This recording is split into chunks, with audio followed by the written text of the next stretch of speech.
right, what is going on, Promo Nights? It is yours truly, the mouthpiece of the Northeast, Jimmy J, back yet again with another episode of the what? You already know it. The Jimmy J Show. What is happening, everybody? Here we are, infinite loop. I had to cut that off here. Got to get used to that. Always seem to be doing that, man, and get this the theme audio rolling, infinite loop. But we are getting ready for a hell of an episode today. I got my main man, Big Ed Mckeever, joining us. Ed and I, we go back, I think it was 2018. We're going to get into that conversation momentarily. But before we do that, I want to welcome everybody to episode number 6 episodes in. I have a sizzling summer lined up for all the promo nights. And somebody asked me, what the hell is that? Hey, listen, that's the Jimmy J heads right here. The dozens and dozens, because there's not that many. But we're gonna acquire new ones. We're gonna get people on board. Part of the Jimmy J Army, baby, because this is what it's all about. When you're here, it's about a good time. It's about positivity, baby. And we are rocking and rolling yet again, another episode here. So I want to run down a couple things before we get Ed joining us on here right now. There's a couple upcoming events that I do want to talk about. And we'll start off with, there's an event this weekend, this Saturday going on. Big shout out to Ray. I know this gentleman from independent wrestling scene, Ray Sanchez. He has a promotion. He's doing an event this weekend in Ridgefield Park, New Jersey. Take a look at it right here. Respect the Craft, July 19th. And what a date he's doing it this weekend. Yours truly celebrates, I guess, another year on this planet. Unfortunately, as you get older, you don't want to celebrate it. But here it is. Killer lineup in store at the Mecca, Ridgefield Park, New Jersey. Check him out. If you have an opportunity to make it down there, make it down there. As you see here, doors open at 7 o'clock. Bell time is 8 p.m. And it's at the Mecca. Some of the matches right here. Darius Carter, Desmond Cole, Sammy Chaos, Gabby Forza, Valentina Vasquez, Janai Kai. I think I pronounced that right. Sean Donovan, Akira. I mean, look, you could see it right here. Fight or Flight Scramble, 4-corner tag match. And, of course, my man, Anthony Gangone and Bear Bronson. Big shout out to Ray for putting this together. I wish you nothing but luck, buddy, this week. And I know you guys are going to kill it. And then also another upcoming event for us over here, Horror 365. Summer Vamp, a.k.a. what is going to be called the Fang Fest at the Emmaus Theater going on in Pennsylvania. Lost Boys, Fright Night double feature. This is going to be an experience August 9th, okay? You're not just getting a screening in a theater. What you're getting is an experience. I mean, it's going to be a party. We're doing vampire initiations. You don't know what's going to happen. David is, I know, apparently from word got around, David's resurrected. Michael's not happy about it. There might be a showdown at the Emmaus Theater for the Vamp, right here, the Vamp Camp Summer Vamp and Fang Fest going on. And then, Scream 2 weeks later after that double feature. Scream at the Emmaus Theater, 1 and 2. We'll talk more about that later on. And opening night at the Waldorf Estate of Fear. Here it is, the big one. Warrington Gillette coming on out there. He's promoting his new book that's out, dropped on Friday the 13th. Bloody Social Affair is going on from 5 to 7. There's going to be food. There's going to be drinks. You're going to hang out with the Horror 365 family. You're going to be hanging out with Warrington Gillette 5 to 7. Tickets, there's different tiers. You can check out the Haunted Attraction. Angie is celebrating 20 years of fear at the Waldorf Estate of Fear. And this is also the filming location for the original Hell House LLC movie. It's going to be a hell of a time out there. Check all the information out at WaldorfEstateOfFear.com. But without further ado, let's not make him wait any longer. We have my main man joining us right now. There he is, Big Ed Mckeever. The building. What's up, Ed? How are you, buddy? What is happening, brother? How can you hear me? Hear me all right? Oh, loud and clear, my man. Loud and clear. Awesome. How you been, brother? Oh, man, I'm better now that you're here. It's been a while, dude. It's been a while since we talked. I mean, you're styling right. That shirt, man, summer, very summer-like. I'm loving it. Style and profile. This is it, brother. This is Florida life. As soon as I get off the phone with you, this comes off. I'm out by the pool. But in the meantime, we're just keeping the vibe tight, babe. You know how it is. I mean, I don't know. You might have to Hulk Hogan it, man. We might get more views and we might get more subs. You might. That's what I'm talking about. So happy to have you on, Ed. I mean, it's been a long time. You and I I was saying this earlier. You and I, we go back. What is it? 2018, I believe. It's been a while, brother. It's been a while. Way back in your Atlantic City Place Your Bets podcast days. Oh man, you remember that? I miss. You know, honestly, I miss that doing the podcast for AC. It's just something I enjoyed. Was going down there, man, and just talking about it. And you and I linked up because of that. And I remember you and I'll start from the beginning here because I know the story, but I know some other people out here just tuning in for the first time. They don't know a little bit about you and the backstory. You used to work in Atlantic City. I did. I worked in Atlantic City for a whole long time, brother. From like 1996 until like 2017, 2018. And then I came down here to Florida. So I guess it was around the time where we linked, where you started diving into the film industry. That is correct. That is correct. It's always kind of like a part-time thing I was doing. I got to, through my excursions of working in Atlantic City and doing everything with security and everything else, I was able to kind of transition that into what I always wanted to do was entertainment. So I would always volunteer or sign up to be like an extra or a background player. And of course, with my security background, we were able to take over security for some of the productions that came to town. So we got to work on a lot of the projects like Sex in the City and Warrior, The Bounty Hunter. But that really wasn't fulfilling the need. I really wanted to kind of create my own art and be involved in all that. So we were able to transition from the security piece into actually producing film. Yeah, and dude, we're going to get to some of those films now and some of the upcoming projects you may have going on. But for AC, you know, working there, your time, your duration there, I know you've told me quite a few stories from down there. I want you to tell a couple of first-time viewers a little bit about what you were doing down in security, if there's any stories you want to share with them. Because AC it's a whole different beast when you're down there, not only visiting, but especially when you're working there. It's like a whole other world, man. And doing security in that town had to be crazy, and I know it was. So yeah, we were doing it on a different level. I actually was running a company that started out handling some of the essential venues in Atlantic City: the Atlantic City Convention Center, the Boardwalk Hall, the Wildwood Convention Center, and then from there we transitioned into all the casino properties. So pretty much we were, if any event was going on in town, we were the security team that you would use to do it. So from there, we were able to transition into doing actual venue security, executive protection, bodyguard work. We did a lot of really interesting things. I mean, championship fights, sporting events, concerts, shows, everything from Miss America to trade shows. I mean, we did, you name it, disco conferences and record shows. And we would have celebrities come in from out of town. Casinos would have us working with their high rollers, transporting them from Philadelphia Airport out to Atlantic City and back. It was a very, very exciting 20 years. Me and my team got to see and do a lot of incredible things. What was the most memorable thing for you working down in AC? I mean, you know, I think as you look back at it and you start to look at historically, if Donald Trump didn't become president, he wouldn't be on the tip of everyone's tongue. He'd be another reality show star, and he would fall right in with very famous people, but not president of the United States, most famous person on earth type of people. And we handled security for all the Trump properties in Atlantic City. Some of the record-breaking years where there were more shows in the showroom within a calendar year. I forget exactly what year it was. I think it was 2000, 2007, 2008. I think they had like 200 sold-out shows in the Edis Arena or something. It was some ridiculous number. I read an article on it one time. It was actually pretty amazing. And you're talking about not just your average late night show catered to old people after they hit the buffet. We're talking about, we had acts like Britney Spears, Aerosmith, you name it. They were all coming to Atlantic City back then. Regretfully, I still keep up with Atlantic City. I still talk with people in the industry. A lot of people are kind of upset and downtrodden. They don't really feel that they get the big names anymore. It used to be Atlantic City was kind of like a C-class market in respect of it didn't have a huge year-long population, but they would still get the A-class talent. We would get your Lady Gagas, your Rolling Stones, and it just doesn't appear to be that anymore. Yeah, I noticed that too.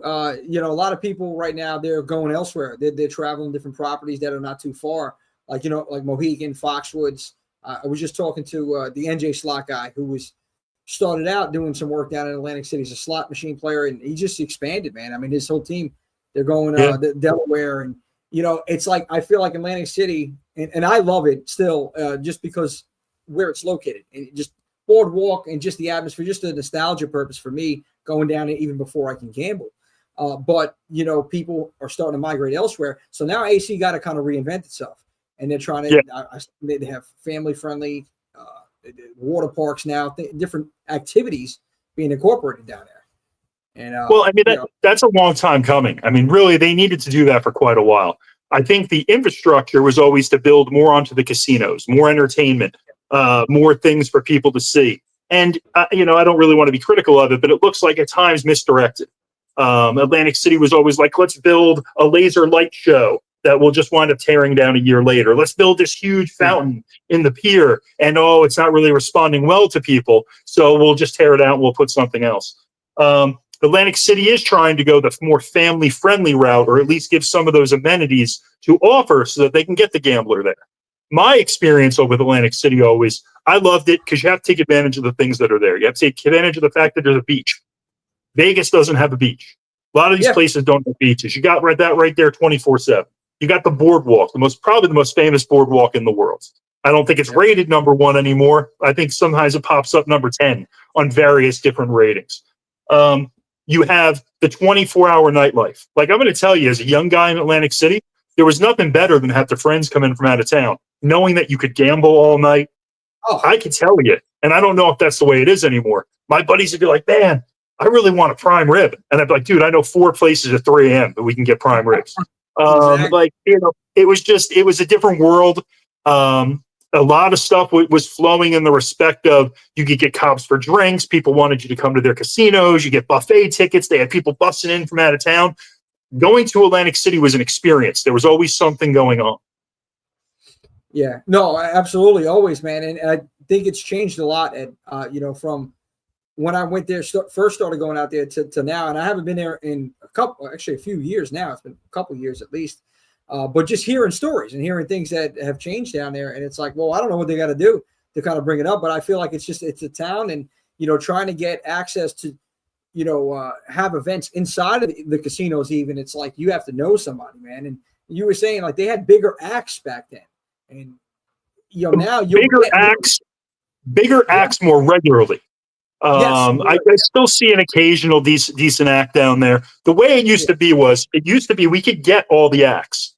Where they were going to perform came down to which venue could actually accommodate that number of people. I've done everything from Metallica, Dave Matthews Band. We've done festivals. We had Jimmy Buffett. We had 125,000 people on the beach for Jimmy Buffett. And he wasn't even the announced headliner. The announced headliner was Wilson Phillips. But obviously, with his social media, people knew he was going to show up, and you just saw people from one end of the boardwalk all the way down to the other. It was an amazing sight. And those things used to happen frequently in Atlantic City. Now, I was kind of an inside player, so I knew exactly what was going to happen, when it was going to happen. We had to use certain discretion while we were doing those things. And it was just really interesting, really exciting. Somebody was always proposing a new cool thing. And I actually got to get involved in some of those things. One time somebody came to us and they knew I was into horror and that we worked, at that time I was doing small indie projects outside of my regular security employment. So a local business owner was like, we need your help. We need to promote. We want to do a zombie walk on the boardwalk. Well, I got to tell you, at the time, the world record for zombies on the boardwalk was like 9,000. Our first year, we did 2,800. So if that was an event, true story. If that was an event, the city would have gotten behind. And I don't want to say the city wasn't behind it, but obviously they have other things they were interested in. I think within a couple of years, it could compete with Asbury Park. Oh, no, absolutely, man. It's the city. That's what it comes down to. What are they willing to approve? And I just feel like people don't care enough, or they're getting paid what they're getting. Maybe this is my opinion. I don't know if it's true or not. Maybe they're getting paid what they're getting paid. They just, I'm happy. I'm content with this. And everybody's going about their business. But I mean, like, there's so much more you can do. It's a destination and right near the water. Like, I mean, come on. It's even to this day, like, you still go down and like, there's acts, like you said, there's different acts you can pick bigger names here and there. But I feel like if you're not going down, and prime time is Memorial or Labor Day, so you're getting everything in the summertime. What are you doing in the off season? Like, well, I mean, you look at Atlantic City historically. They actually kind of had an answer to that. They were always busy. We're talking historically back in the 20s and 30s. They had their events during the summer. They wanted the summer to carry on a little longer. So they created the Miss America pageant. There was a lot of industrious people in the city back then that were like, listen, we need to capture those tourist dollars October, November, December, and straight on until the weather gets warm again and the people start flocking back. So they did that, and then they had the health spas and things going on at Egg Harbor City, where people would show up there, and I think the Kellogg family was involved in it. They would sit in freezing cold water because that was supposed to be like a healthy thing to do. But there were people thinking, and there were people thinking outside the box. How do we get people to Atlantic City? How do we get them to spend their tourist dollars here? Because it's not only good for the people that are coming there and the business owners, it's good for the people that live there that need year-long employment, not just April through September. Yeah, you're right. Because, the town, there's so much more they need to fix up on the outskirts of Atlantic City. It's rough, it's rough. And, people in that city need employment, like you said. So casinos, they probably employ maybe half of the city. If I not think, more. From where I last heard, I think Atlantic City is about 30,000 year-round residents. I could be wrong. It seems to fluctuate a little bit, somewhere between 30, 40,000, whatever it may be. It doesn't even necessarily have the living capacity there to be a city, but at any time, and once again, my numbers may be off because I used to research all this stuff when I was actively working there. And the way they could look at it on a holiday weekend, you'd easily have, 500,000 people in the city that were enjoying all the amenities there, whether it be casinos, hotels, the beach, whatever it may be. And that's really how it gets and retains its city designation. Yeah, and you know what? It's still going to be an attraction for people. It's still going to be a destination for people because it's what I call back in the day. It's the East Coast Vegas. They just need to be a little more consistent with some of the entertainment. They need to add some more things to it. They need to fix up the city a little bit more and make it a little more safer for people to come in too. That's another thing I've been hearing is, safe. Is it safe? John was telling me, he's like, oh, it's wild. I didn't feel comfortable walking around certain areas, especially at certain times. Well, you get more police presence, do something to clean up the city, man. I mean, because if you can do that and you can add what they added, like more of those acts frequently, more think outside the box, like you said, more of these different events, it could be something special. I know there's there's one convention that still goes down there, horror related. And there's other things that they have like from time to time sprinkled in there throughout the year, especially in the off season. But dude, I'm still a huge fan of AC. I know it sounds like you are. When was the last time you were down there? I came to visit about 4 years ago, but I was only up there for a couple days. Me and my son, we went up there to work on a project with somebody. And we were in town, out of town in just a couple days. So as far as my day-to-day activity in Atlantic City, it's been 7 years since I've actively involved in anything in Atlantic City. So my last thing about AC, because you brought up the was that project the 100 Acres of Hell?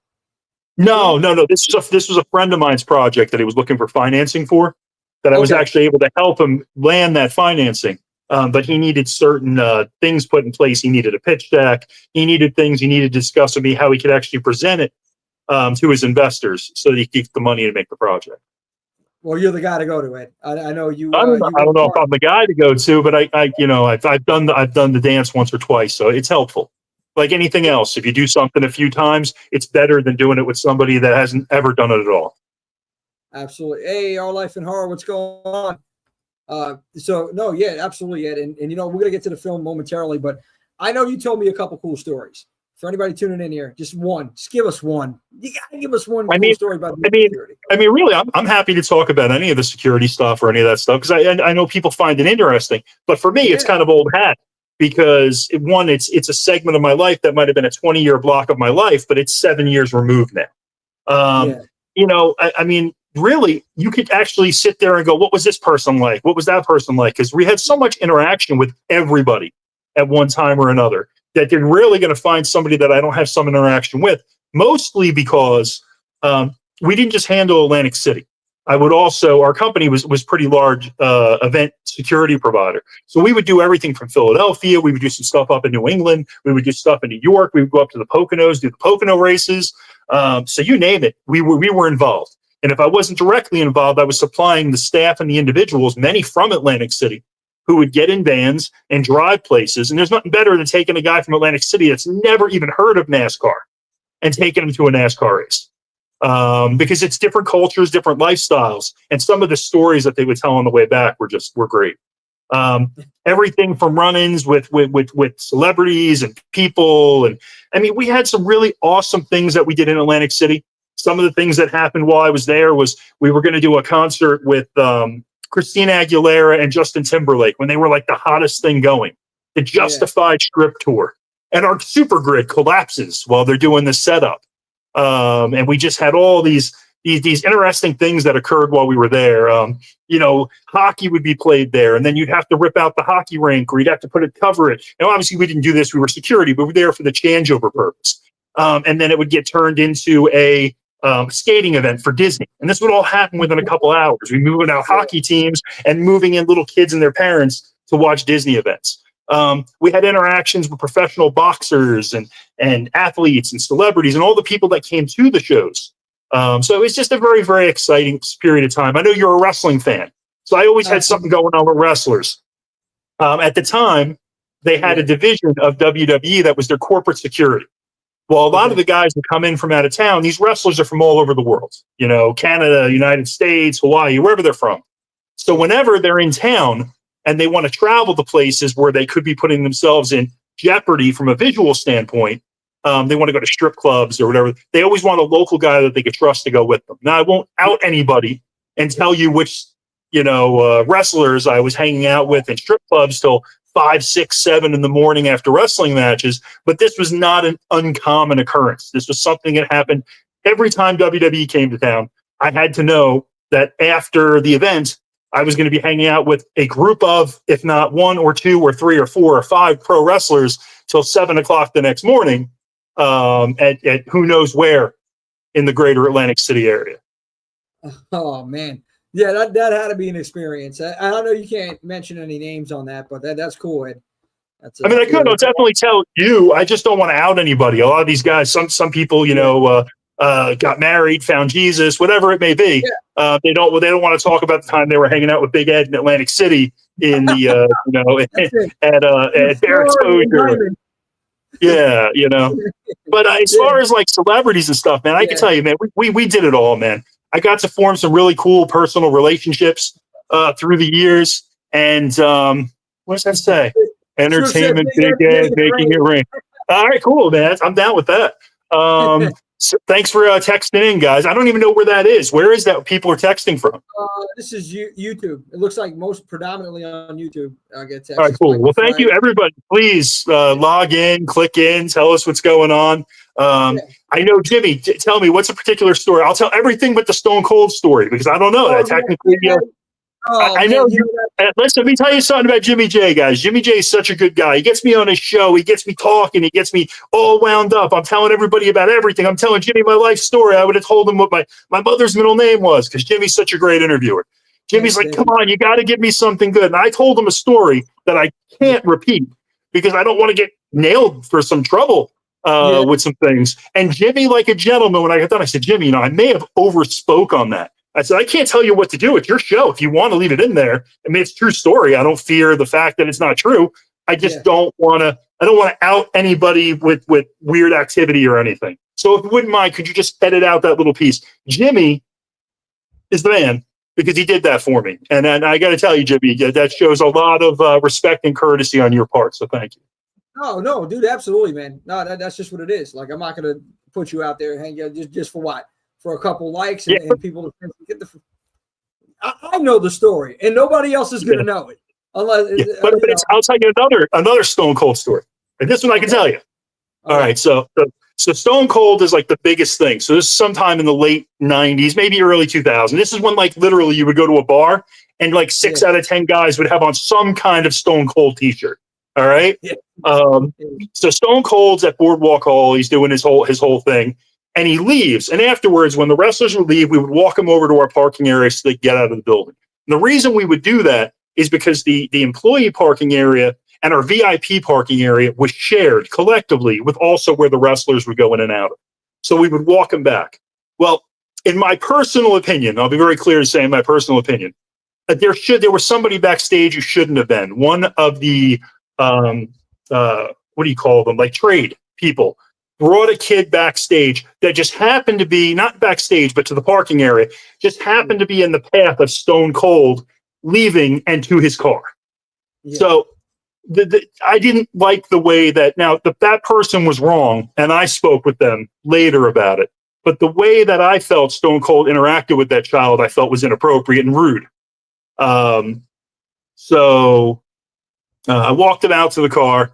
He goes on his way, and he gave me a real attitude. So when he left, the event was over, and now people were starting to leave. And I really didn't like the way he was. And if he wants to, he's got his own podcast. He can call me out, whatever. I'm not scared of Stone Cold.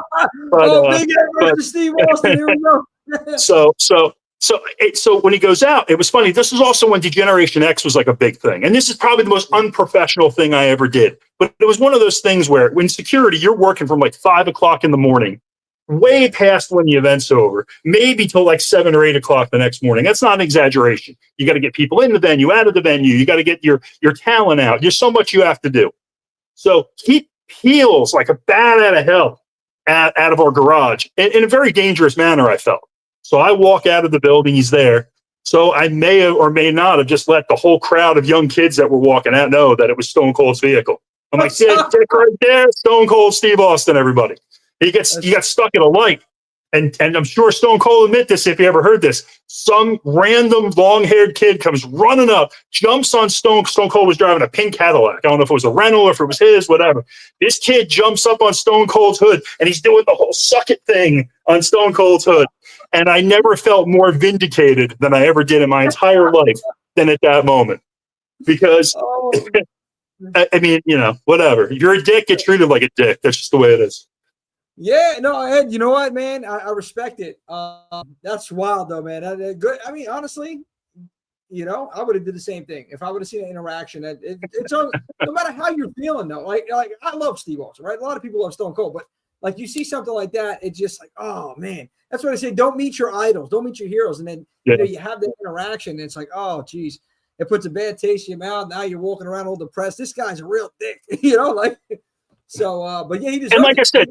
Here's the thing. I was one that never did anything unprofessional. You had to do a lot to get under my skin. And I was in one circumstance where I probably overspoke and did something that I should not have done. But it happened. It is what it is. Oh, well, deal with it.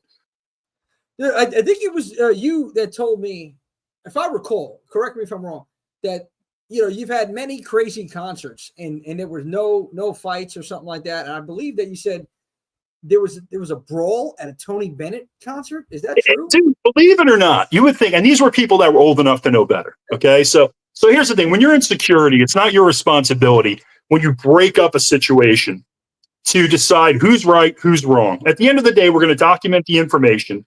We're going to see if we can possibly get you and the other party to come to an agreement that you're not going to disrupt the entire rest of the audience while you're there. Is going to decide whether or not you can get back into the show.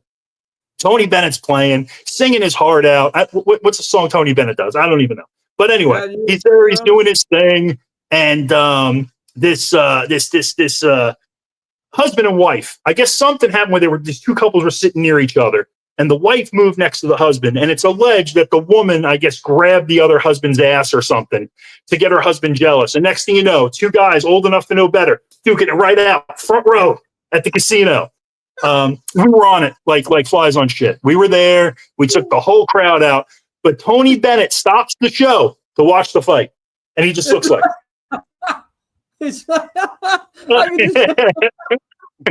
just stop to watch the fight while these two guys are duking it out. And it went a few seconds for both of them to know that they were in a fight, but not long enough for really it to disrupt everything because we were on it pretty quick. But I mean, come on, man! It's a Tony Bennett show. Come on, that doesn't happen to Tony Bennett. I'm hearing the soundtrack in the background. God, you on the finger on a string, and the guys are going. I'm like, yo, That's pretty much what it was. And then when we get them outside, then I was, dude, here's the other thing too, right? Yeah. I'm part Italian. I'm going to say this, okay? Yeah. These guys, all of a sudden, they were both Tony Soprano outside. You don't know. Oh, I know. You don't know what's going to happen to you. And like, I'm just like, hey, man, listen, nothing's going to happen to me, brother. You guys are going to, you ain't taking me out of here, man. I'm going to stay. You can't take me. I know Tony in the neighborhood, 19. Just the most ridiculous thing ever, man. So ridiculous. I know a guy that knows a guy. You would have thought these guys, these were made men, man. They both of them. He's like, listen, I don't want to say nothing, but I got my lawyer on the phone. We're going to get me right back in. No one's going back into the show, man. Nobody's going in. You have to understand. It doesn't. Here's the thing. It always matters who's right and who's wrong. But it's my responsibility, the responsibility that I was in, to decide if I let one or both of these parties back in, what are the odds that it's going to affect all of those people that spent $500 on a ticket to be in there? And if I was to let these individuals back in, and even a slight disturbance happens, the casino or the venue that it happens in could potentially be in the position where they now have to refund thousands and thousands of dollars in tickets. We can't let that happen. No, you can't. You did the right. You know your job. And I love when people like to argue the point. It's like, dude, listen, this is what it is. You can't give it. Just let it go. Let it go. I mean, you messed up. You got to fight. I mean, at anything. I mean, I would think maybe not even Metallica, but like you think maybe one of these death metal concerts or hip hop concert, people are going to be throwing down at a Tony Bennett. I'm like every once in a while. I had a similar situation happen one time at a Cher Cyndi Lauper show. Oh no way! We're at Boardwalk Hall. We got 13,000 plus people there. And this is a high-end, elegant show. You're talking about at a time when your average ticket price is $45. In the section these folks were in, you're spending $300 because they were nice floor seats. Yeah. And once again, it was a husband and wife and a husband and wife. And this didn't quite come to the fisticuffs that the Tony Bennett did, but it got very confrontational and physical. We were on it right away. Boom. Everybody's escorted out. It became a whole big thing, but made this one very interesting. It was right at the end of Cyndi Lauper's set. So all she sees is big bad security dragging 4 people out of the concert. They don't see what led up to that. So Cyndi Lauper comes out. Oh, what happened? I'm so sorry. Oh, you love my show. You need to come backstage and meet my friend Cher. Come with me. And I'm trying to explain to Cyndi Lauper, Mitz, these individuals were involved in an altercation. We don't feel it's best. No, they're fine. You don't know. My fans are passionate. No, they're not. They're not passionate. So anyway, long story short, we weren't able to get all of the information on this incident because it transpired so quickly. But the people that we feel were the ones who were the wrong party in this situation, because of Cyndi Lauper, got to meet Cher. So they got the ultimate. They got the ultimate, what do you call that? Anyway, they got to meet Cher out of possibly being the one who started the altercation. Unbelievable. That's one thing you have to be aware of in security. If you're running an event, sometimes you have to eat shit, man. And it's not an easy thing to do. It's not a cool thing to do. But sometimes you're put in that position because now you're dealing with a situation where, the management company that brings that show to town and the casinos that are sponsoring that event. And now you have the artists who people paid to see perform at that event. You really open up a can of worms at that point. And sometimes you have to go, listen, I got to straighten release this one. I'm going to watch it to make sure it doesn't cause any further disruption. But at this time, I got to swallow my pride a little bit to get through the evening in the most palatable manner. Yeah, no, definitely. Somebody in your position, it's got to be tough. Because you have to make that decision on depending on what's going on, altercation. You have to oversee the whole operation, and then, like you said, now as the head or somebody in charge of security there, now you're eating shit sometimes from the talent. They don't know what's going on, and it's like, well, listen, I'm doing my job, and then some people could be real assholes, man. I know that, and I'm sure. But I'll tell you one thing: in all those years that we were in that job, like literally, I ran security for thousands of events. I handled hundreds of situations on tours and everything else where we were bringing security wherever it may be, whatever they were doing, in towns, out of towns, at our venues, whatever. And you do that job for 20 years and never once And there were times I had to become physical with people because that's the job we have to do. We have to be available to be prepared to get involved in a third-party intervention circumstance. People are fighting. I'm now responsible for protecting those people while we're moving them apart from each other. In 20 years, never once did anyone ever claim that they were inappropriately grabbed by me or a member of my team. That's huge, man. That's big, because like that means you did your job the way you're supposed to do your job. And it also though, like you think about it, the times though nowadays, like, you know, it's definitely changed. And I think something like, you know, you got to be very careful because people can't do their jobs, certain jobs, certain positions, especially like that. You're not going to be able to do your job without an incident like that occurring, I feel like, nowadays in 2025, because everybody's out for a lawsuit, everybody's out to get paid for something, and it, you know, it's just, and then how do you know what happened? You know, like, I mean, there's cameras everywhere, and especially everybody's with the phones recording. But I mean, there was a lot of tricks to everything, brother. I don't want to say tricks, but tricks of the trade. You have to. When I would remove somebody from the audience, and I'm not a little guy, I'm 6'3", 350 pounds. There he is. I walk into an audience, and at first, everybody wants to be immediately negative towards security. Oh, here comes security, busting people's balls, no reason. That's the overall feeling, right? I would remove someone by speaking with them, putting my hands on them if I had to, but 99% of the time speaking with them. And the people at the concert would applaud when I was walking that person out. Yeah. Because you have to know how to speak with those individuals. You have to state to them, this is why you're leaving. This is why there's a problem. You're affecting all of these other kind people in the audience. You need to come with me at this time so that we can resolve this situation. Yeah. Now you get them out of the crowd. Now you have the advantage once you no longer have those individuals there, because you can tell them, hey man, this is what we can do. This is what you can get in trouble for, whether it be, we have the right to tell you you're no longer on the property. You're choosing to stay past that. Now you can actually have charges pressed against you. So it's a whole different world, man. It's a whole different world. But you were right. It wasn't quite as litigious then, but when I ran security for those 20 years in Atlantic City, and you can look this up, it was actually what they called I want to make sure I get this right. Atlantic City, they had a name for it. As far as all of the lawsuits in the entire United States, Atlantic City area was a crisis area for lawsuits. And I'm going to tell you the reason that was, and I'm actually educating people now because I'm sure it's still the same way. People do poor documentation. They don't properly do it. People just want to rip people out of seats. People just want to throw people outdoors, down stairwells, be Mr. Badass, not properly document things. Well, that's how you're getting set up for lawsuits. You do your proper documentation. You talk to people in a proper manner. You make sure that you're getting witness statements all the way along. It goes a long way if you have to go to depositions and such. Oh, yeah, and it's about diffusing the situation. A lot of people, like you said, they want to pump out their chest. And that's not how you handle something like that. You know, you can't just immediately extract somebody out of the seat. No, you talk with them like you did. And your whole goal is not to be confrontational, to try to communicate with them, try to get through to them, try to diffuse it, take them outside. Then you break it down. This is what's going on. And that's how you do it. So that's why, you and your team were on point with everything, Ed. And that's why you didn't have issues like that, because just from what you just said, you knew how to handle it properly. John says, don't understand why people go through all the trouble to go to a show and act like jackasses. Yeah, 100%. It seems so counterintuitive. Thank you, John. You spend big money. Now, here's what I used to tell our staff that were working. And for some shows, I'd have 300 people working. Well, you have 100, 150 security. You'd have 50 or 60 ushers. You'd have another 25 to 30 ticket takers. You'd have people responsible for running the elevators, the escalators, directing people, whatever it may be.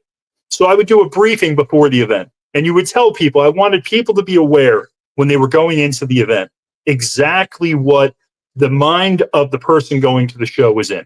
So you have to tell them, like, listen, man, people are driving here from New York. They're driving here from North Jersey. They're driving here from Philadelphia. They already spent $35 in gas. By the time they buy dinner at a casino, it's another $85. By the time they do this, they get the hotel room. They do this. They buy the nice outfit. You're talking about, for a guy to see Billy Joel, it's going to cost him $2,000 for him and his wife for the night. Jeez. So you have to have that in your head. So when you talk with a guy and you go there and you find out that he's like, man, look what happened to my pants. Maybe it's not a big deal to him, but he sat in gum. Somebody got gum on his seat. And this is something that happened, not just once, multiple times. And the wife's like, my husband's pants are ruined. He's and it becomes a big thing because now the guy's irate because now his wife's upset with him because now she can't see the show. He's got gum on his pants. Everybody's upset. And I would have to tell the staff that were working, you have to be understanding of that because this guy's not just upset about the fact that he's got gum on his pants, that some maintenance or operation person should have noticed it when they were putting the seat out, but didn't. Yeah. It can happen. And now this guy's right on the verge of having his night ruined with his wife, who's dressed to the nines, and she's had too many to drink. She probably hasn't drank in 10 years. And you have to realize that's what the guy's upset about, or that's what she is upset about because he was late. Maybe he wanted to gamble 5 minutes too long and they felt they got to the show late. Whatever it is, all those things happened before they got there. The guy's not upset with you. The guy's upset with everything he dealt with up until that point. And once you can kind of bridge that gap and figure out what's going on, you can resolve the situation. That's a very good point, Ed, because you're on the money with that. Swift says, for my days bouncing, being trained by by a career security guy, I was trained to try to diffuse situations and to make people feel safe and want to come back to spend their money. 100%. We didn't have a job if we couldn't do that. And what was the next one? Oh, yeah. John said, Patrick Swayze said it best, be nice until it's time not to be nice. Roadhouse. Yep. You know what's funny, though? I'm going to tell you. I have these, to go back what John F. said, I think whoever it was talked about, you do. And also with the venue situation, not only do you want people to come back and spend their money at the venue, it looks very poor on the city if people are always coming and the venues run down. So much more than just what we did in security that people didn't realize.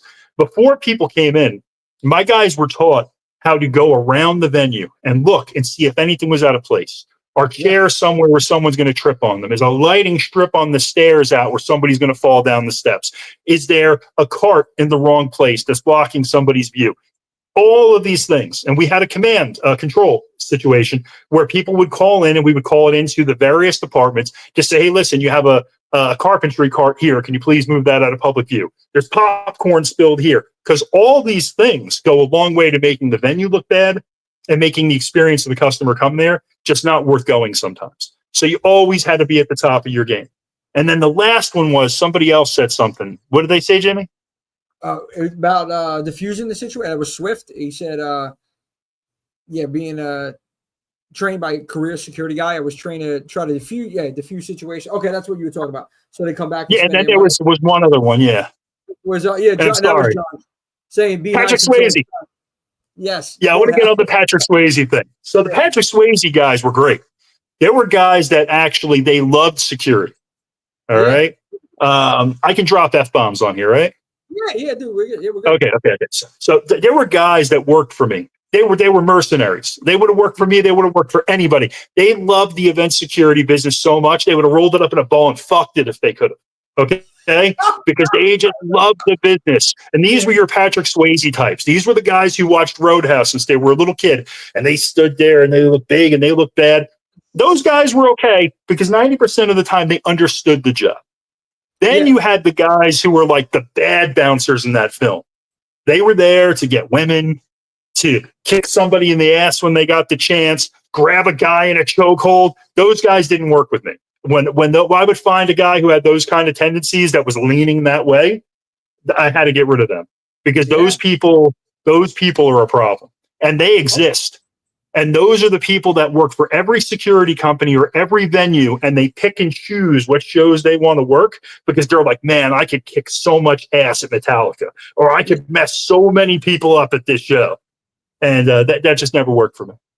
No, listen, it doesn't work for me either, brother. I'll tell you right now, something like that is dangerous, not only for them, but for you guys now, because now they're putting you guys in a situation. If they come out and they get confrontational, they start a fight. Now you guys are over there. You don't know what's going on. Now everybody else is going to be affected. Now they just, it's not how you handle it. So, what you're doing, and obviously judging by what you were just saying, man, you got to diffuse it. That's it. You never start off with violence. You don't really ever want to get violent unless it's absolutely necessary. Swift said, I stopped bouncing because so many of my coworkers wanted to be headbusters. They were endangering all of us. Yeah. It's true. It's true. And you know what? That's one of the things that made it not fun for me when I worked with other individuals in security. I like to be somewhere where I actually had control over the staff. So I actually had input in their training and their development and how they were going to handle and respond to situations. I didn't like stepping into other people's worlds, because when you step into other people's worlds, there's a couple things that can happen. You have the guys that are the headbusters, and then you have the guys who aren't willing to assert any kind of authority in a dangerous situation, which is completely and totally dangerous. One of the things I saw is we weren't the lead agency, but we would be brought into the world's biggest hip hop show, which was Summer Jam up at Giant Stadium. And then it became, I forget the name of the stadium after that. Was it Lincoln Financial? No, that's Philadelphia's Lincoln Financial. Giant MetLife Stadium. Okay, yeah. Yeah. So they had the world's biggest hip hop show there every year. And every year I would be brought in to handle the backstage security.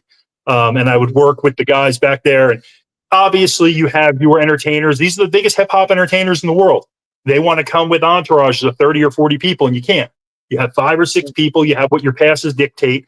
They actually had to get to a point where your pass only got you in for a certain period of time, in and out, for your time on stage. And then we'd have to be responsible for getting the individuals as an act finished off of the stage again. This is a very difficult thing to do. But one of the problems were we worked with individuals up there that worked directly with individuals of another agency. Notice I'm not calling out who they are, just people of another agency. And they were not assertive. And that's why you heard about that story. I think it was 2016. Fences were getting knocked down. People were getting run over. Riots were breaking out. And that comes down to, it only takes 1 or 2 people not to do their job, and everyone is now in jeopardy. Oh, yeah. Because now it's like, well, we can do what we want, you know? Yeah. And they take advantage of that, especially if there's alcohol flowing and people are, smoking, they're inebriated. It's going to cause chaos. One of the big things. Yeah, one of the big things is the tailgating. Tailgating's big at football, concerts, shows, sporting events, whatever it may be. You're not going to do away with that, because the venues allow people to come into their parking lots and just drink and power drink and do whatever they're going to do. And you have to, as the security provider or somebody in that position, you have to decide who can now come into the venue after they've already been partying outside of the venue for 4 hours, 5 hours beforehand. And that gets a little tricky too, because people feel that ticket in their hand supersedes your ability to decide whether or not they can actually enter the venue. Yeah, I mean, dude, it gets chaotic, man. Especially like what you said. Thinking about it now, when you have another agency that's there with you guys, well, now what? How does that work? Now you guys got to be on the same page. You know your crew. You're on the same page, but you have to look at it when you're doing something. Like I worked the Super Bowl at that venue. Yeah. And it wasn't the company that I was working for that was actually running security for the venue. It was a company that does it all the time for the NFL. This is a different situation than one we were just talking about.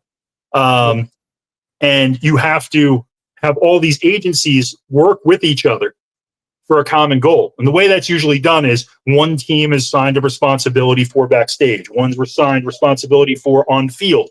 One handles player boxes. One handles VIPs. And if everybody kind of knows their thing and works together and does their job to the best of their ability, it goes very smoothly. If you have individuals that aren't doing their job, well, if you lose the fence line and now people are in, well, that's going to affect my backstage. Somebody wrote something else there. Yeah, Johnson. I was at Woodstock 94, hundreds of thousands of people, and I heard there were only around a dozen issues. That can happen. I've done events out at Bader Field where we had 100,000 people, and events were problems were minimal. And then I've had event like Tony Bennett where a fight breaks out. And you know what's funny is that I got to tell you, out of thousands of events that I did, problems were minimal. That's the reason people wanted us to do their events. But you're only going to remember the ones that were a problem. The ones that I can't tell you how many Journey shows I did, how many Peter Frampton shows I did, how many Bob Dylan shows I did where there wasn't a problem. It was like watching a paint dry. Just had to walk people in, walk people out, direct them to their seats. Everybody sits there, has a great time. They clap. Everybody loves. They take their VIP meet and greets. They go backstage. They meet the band. They leave. Boom, boom. Great, easy night. And that happened 90% of the time. And then you get your other 10%, which is chaotic at times, could be chaotic and dangerous. But from what I'm listening to, Ed, man, you had the situation under control. You knew what you were doing. You knew your team. and you did what you had to do with that. I mean, but it takes that one person, like you said. And you know what? To your point, when you said it's just that one show or that one negative thing that happens. That's like with anything. You could do 99 things right, and it's that one that something happens. Everyone's gonna remember that one. That's it. Everyone's gonna remember that one concert, the Summer Jam, fucking spectacular showdown going on over there. It's chaos, man. So I give you a lot of credit, man, for doing that. Swift said, I'm glad to see you made it out in one piece, Big Ed. Yeah. Or the other Big Ed, glad to see you made it out in one piece. Oh, thanks, Swift. Yeah. I appreciate that. But the other thing was too, is you had a few other individuals, marijuana. I saw something about marijuana. Marijuana to the rescue. So I got to tell you, I've never really been into marijuana. I really don't care for the smell of it or anything. But I got to tell you, some of the events where people were just smoking weed were, especially the outdoor venues where, you don't have to be as diligent about it. Inside, you got to make sure people are extinguishing all that and stuff. But there were a lot of shows I did that were your hippie-esque or jam band shows where people were just smoking away. And truthfully, man, people were just chill, mellow. I mean, that's what it does. Yeah, man. Although I did do a fish show one time where everybody jumped in and started bathing themselves in a fountain.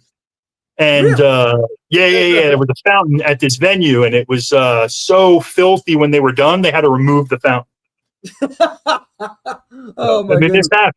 This happens. Well, I mean, listen, they probably haven't taken a bath all week, and it's like, this is a good opportunity. Let me go in and out. I don't want to say, I don't know. I could just say that the individuals got in, left it so filthy, they had to get rid of the fountain. That's amazing. Ed, now, I know Atlantic City, appreciate all the stories, man. Appreciate you talking about that, because that always intrigued me, and that's what we started off, like, our relationship. We linked up based on AC, but it was really cool because I seen that you were doing at the time, Mat Rats. I remember we spoke about this. That never came to fruition. I know we were trying to fruition. I know. I'm so upset. I'm still upset about this, bro, because I love the story behind it. But everybody got older, and being a wrestling fan too, it's like it was a big thing for me. I'm like, oh, this is great. And shout out to Mad Mike, your son, Mad Mike McKeever, because he's doing his thing legit wrestling. I see him out there. He's a beast, man. He's that kind of kid. No, you got him, man. He's the kind of kid. And even when I met him, like, he is, when he wants to do something, he's gonna do it, and he's gonna have to be first at it. He has to be the best at what he does. I see that. I can tell. A lot of confidence, and you raised him well. Good kid. Thank you, bro. You got him, man. You're welcome. And he's in your films as well, which we're gonna get to momentarily about The Beast Comes at Midnight. So Mat Rats never ever, but then you were involved also with 100 Acres of Hell.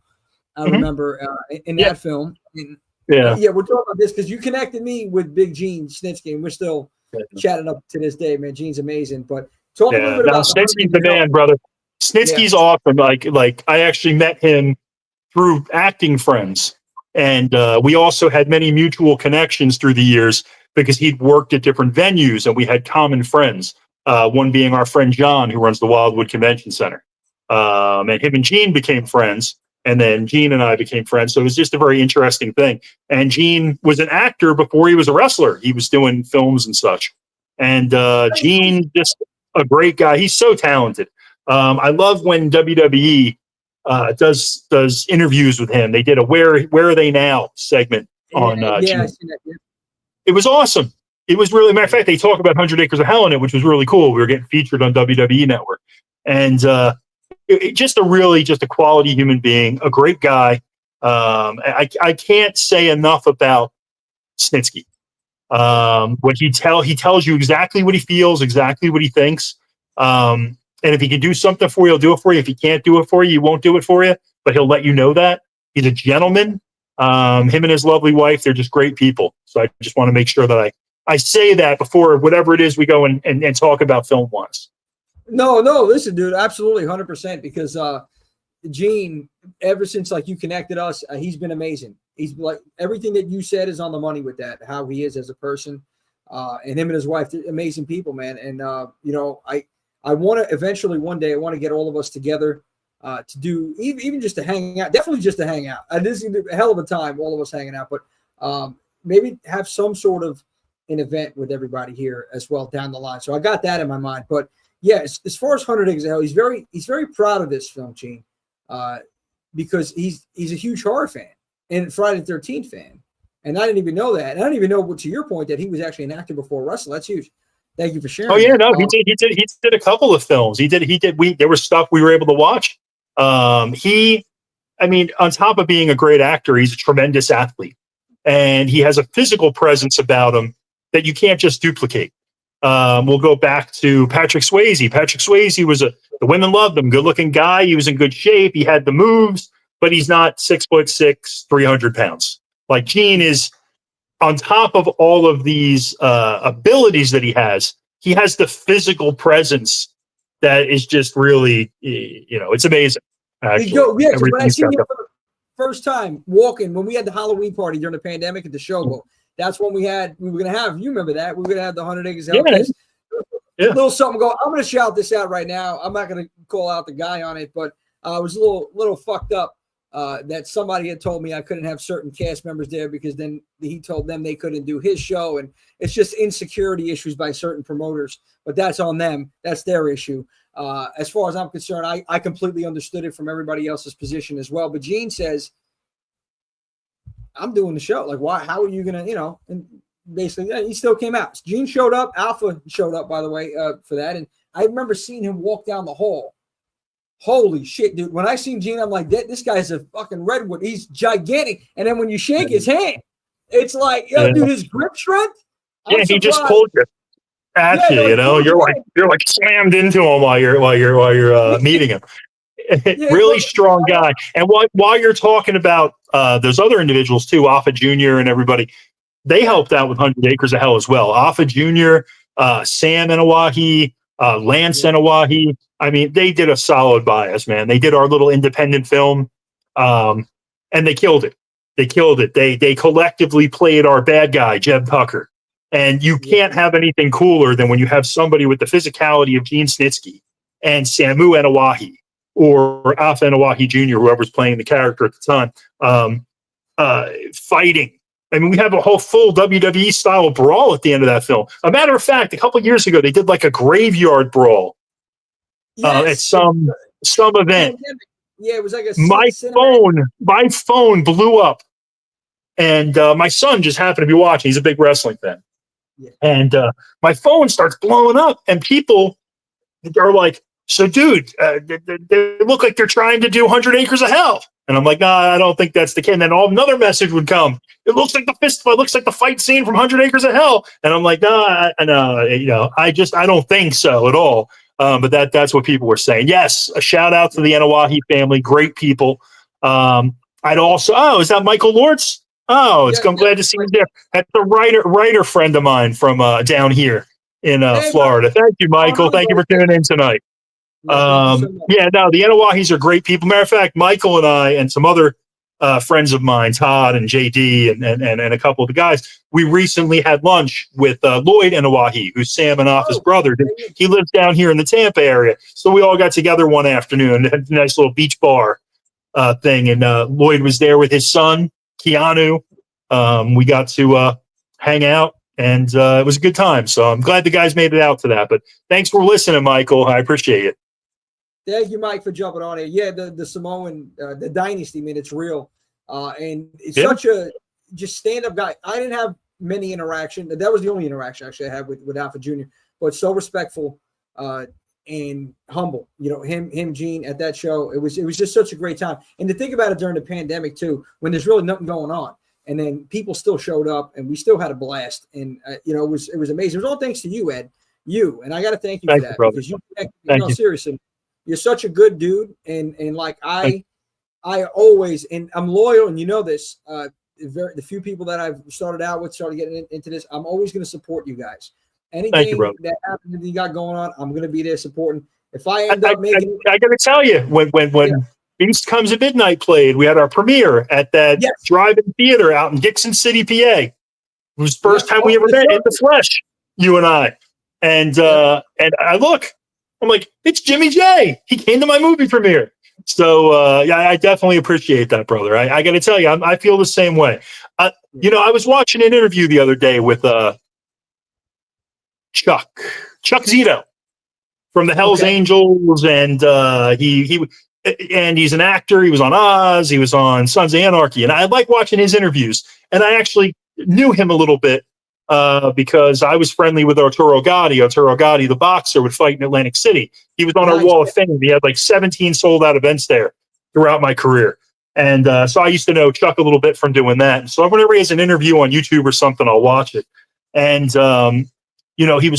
I wish I could remember what I was going to say about him, but I actually wanted to bring up something he said in an interview the other day, and I forgot. Yeah. So it's going to come back to me. It's going to come back.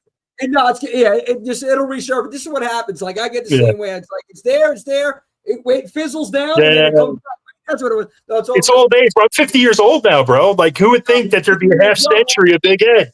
You know? You got more to go, man. You're in your prime now, Ed. I'm telling I don't know, bro. Look, the goatee's going. The hair's still dark, but the goatee's going gray. I'm a mess. I don't know what's going on here. I got to go out by the pool, mix some drinks. I got to do some of that.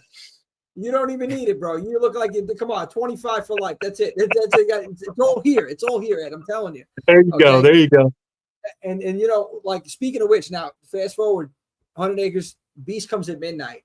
When I seen you starting to push for this too, I was really intrigued about it, especially since I knew, the cast. You got Mad Mike was involved. You got the son of Eric. See, there goes my brain now. Oh my God, Eric Roberts. See, thank you. We were supposed to have Robert Bronzy, the guy who looks like Charles Bronson. Yes. But what happened? We couldn't get him here into the United States. It was during COVID. They wouldn't allow anybody from Hungary to come to the United States during COVID. So, to do that, we would have had to fly him to Mexico. He would have had to get a negative COVID test there. Then he would have had to come to the United States 7 days later. Then he would have had to fly him back to Mexico for another 7 days with a positive. We couldn't do it. We're such a small independent film. We would have cost us thousands and thousands of dollars. So Bronzy understood. Bronzy's another just great guy. And I'm so happy for all the success he's having with these other films he's doing now. But I would have loved to have had him, but we didn't. And at the last minute, we were scrambling.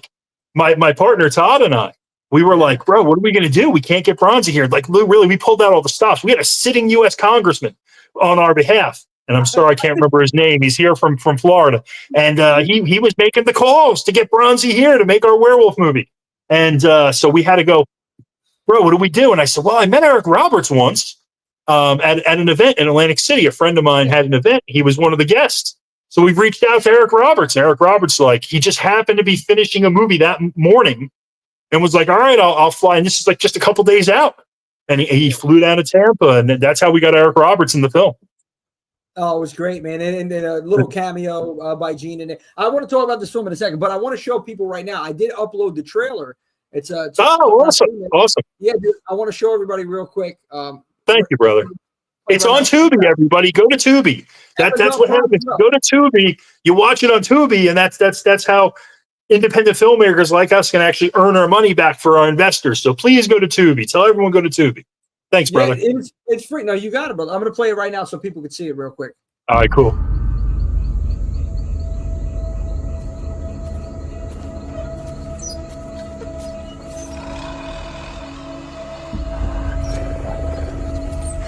Beast! I'm the last of the Andros bloodline! Come and claim your prize! Not today, Beast.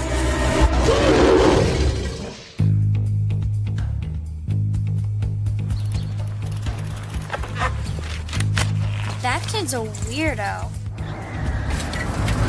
Look out!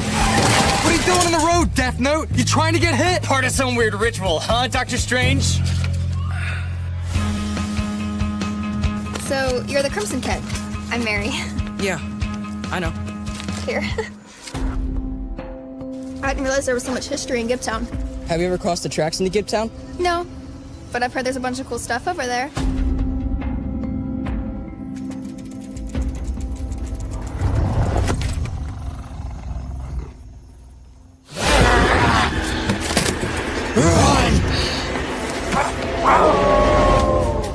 This is very real, tough.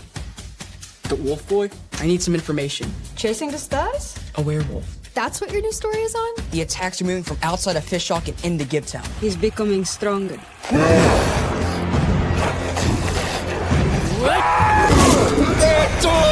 People are here being eaten alive, Mary. You're on the tooth fairy shorted me a quarter. The beast is tracking something. I thought it was me. I can sense the beast is coming. There is death in the air this time. I came out here to save Tough. It's not tough the beast is chasing, Mary. Will you just tell me that was your stomach, Mutt? Not even on my best day.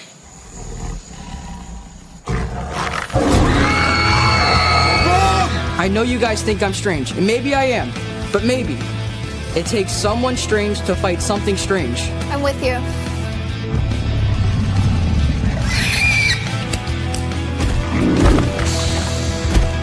Hey, dog breath! Let's finish this.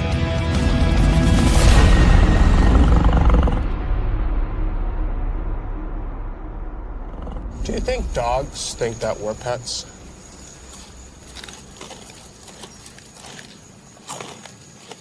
I don't know. Great question.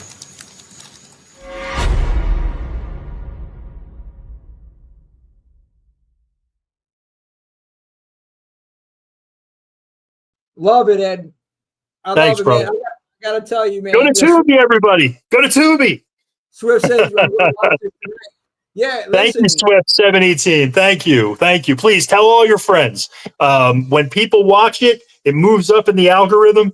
More people get to see it. A matter of fact, when we first dropped it, it was a popular title in the respect that as soon as anyone searched werewolf or beast or monster, it popped up right on the first page, right next to like American Werewolf in London. All right, Tony I don't want to say your name. Is it Masari? Masari? Yeah, Well, Tony, Masari, thank you very much. Thank you. Thank you. And I love your icon there. It's awesome. I'll watch this for sure. Thank you, John. Thank you so much. You actually get to see me too, a little bit in it. I may or may not get eaten by a werewolf. So enjoy. Please enjoy. You know what I enjoyed about this? When I met you at the Circle Drive in person, finally, after all these years, Circle Drive in Scranton, Pennsylvania. That's where the premiere was. And it was a hell of a time out there, man, just watching this. And I didn't know what to expect. You know, and me being honest, I'm like, I'm going to support Ed no matter what. I seen it. I was no, seriously. I'm being honest with you, bro. I didn't know what to expect. No, thank you. Thank you. I'm like, you know what? Even if it's shit, I'm going to tell them, you know what, dude? I didn't enjoy it that much, but I love you. Thank and I'll you, support brother. you always support me. But, man, you superseded my expectations. And thank you, brother. Thank you. Oh, you're welcome, dude. This reminded me of, it gave me Monster Squad vibes. And thank you, I brother. love the practical. No, I really enjoyed this film. You know what it reminded me? And not only Monster Squad, but for some reason, this may sound crazy, but and my mom said something over there. My mom's in the building. Okay, thank you. Mom. So Big Ed here. So, man, Ernest Scared Stupid in a way. Like a little, I got a little vibe from Ernest in there too. That in that film, and yeah, I just really enjoyed it. I did. Thank you. So it was a pleasure working on that film. We had some great kids working on it. Directed by Christopher Jackson. I'd like to put that out there. Produced by my team at Showtown, Todd Oifer, Drew McCullum, Vince Cerullo. Rest in peace, Vince. Just a great guy. Bruce Bohan, Robert Savakinis. Just want to put out the name of the producers. Paul Eubanks. Great people that helped us put the film together. Our buddy Steve Gray. And then as far as the cast, the kids were great, man. Madeline Chimento, the young lady who plays opposite my son Michael in the film. All I ever see is every time they do reviews about how great she is. And she just needs to get, hello, Josephine Tucci Marcus. Hello. It's your mom? Yeah. Oh, hey, Mom. Hey. Mom in the house. That's awesome. That's awesome. But yeah, so just great kids that we worked with on the film, and they were just awesome. And you know, Madeline did a great job. Kyle Oifer, who's actually Todd's nephew, my partner. Yes, I met him in Atlantic. He came to one of the. I think it was something in Atlantic City that we did. Oh, did? Yeah, he showed up. It might have been for the '80s party that. Okay. Yeah, I think I remember that. I think he told me. Yeah, he went out to one of your events. Yeah. Yeah, it was it was great. I mean, it was like, oh shit, yeah. No, I welcomed him, and I was that was a good time there too. But anyway, continue, man. I'm sorry. No. They just great. And Michael Paray's in it from Streets of Fire and Bad Moon and Eddie and the Cruisers. That's an interesting thing because Todd and I, my partner at Showtown, he and I grew up watching Eddie and the Cruisers. And Eddie and the Cruisers, is filmed down in South Jersey. It's filmed down in Summers Point and Atlantic City and Vineland. And we were like, we really want to get Michael Paray in this. We really want to get Michael Paray in this. And we got Michael Paray in it. So like our inner 14-year-old, like sitting around watching HBO on a Saturday night, wanting to be Michael Paray, hey, and then we get him in our film, and there he is working with us on this film was really awesome. And it was also a good opportunity because our friend Anthony came down, and he was Michael's driver for the week, and it was a really, really fun experience. It was great. I'd love to do it again. Matter of fact, I'd like to do it again with those casts because, as you know, we leave it open for possibly a sequel. Yes. But the kids are a little older now, but I think there's still some things we could do. Oh, dude, you could definitely do something with that. Come on, man. Yeah. And I want to see a sequel. I definitely want to see something. Thank you. More of this, man. It was great. It was a fun watch, and it's something that I got to say it's rewatchable. Like it has rewatchable value to it. So it's something that like I'll pop on and at any time, and that's a great thing. Thanks, brother. You're welcome, dude. And it's like you got your movies that you can. It's like a one and done. Maybe you'll watch it again down the line. This is one. It's just fun. It's light. It's enjoyable, and it's something that I can just say, "Fuck, I'm pop on the Beast Comes at Midnight, man." So, and it's one of those things where we get it either way. Like traditional horror fans will say, it's too light, but I liked it because it reminded me of Goonies or Silver Bullet or one of these kids movies.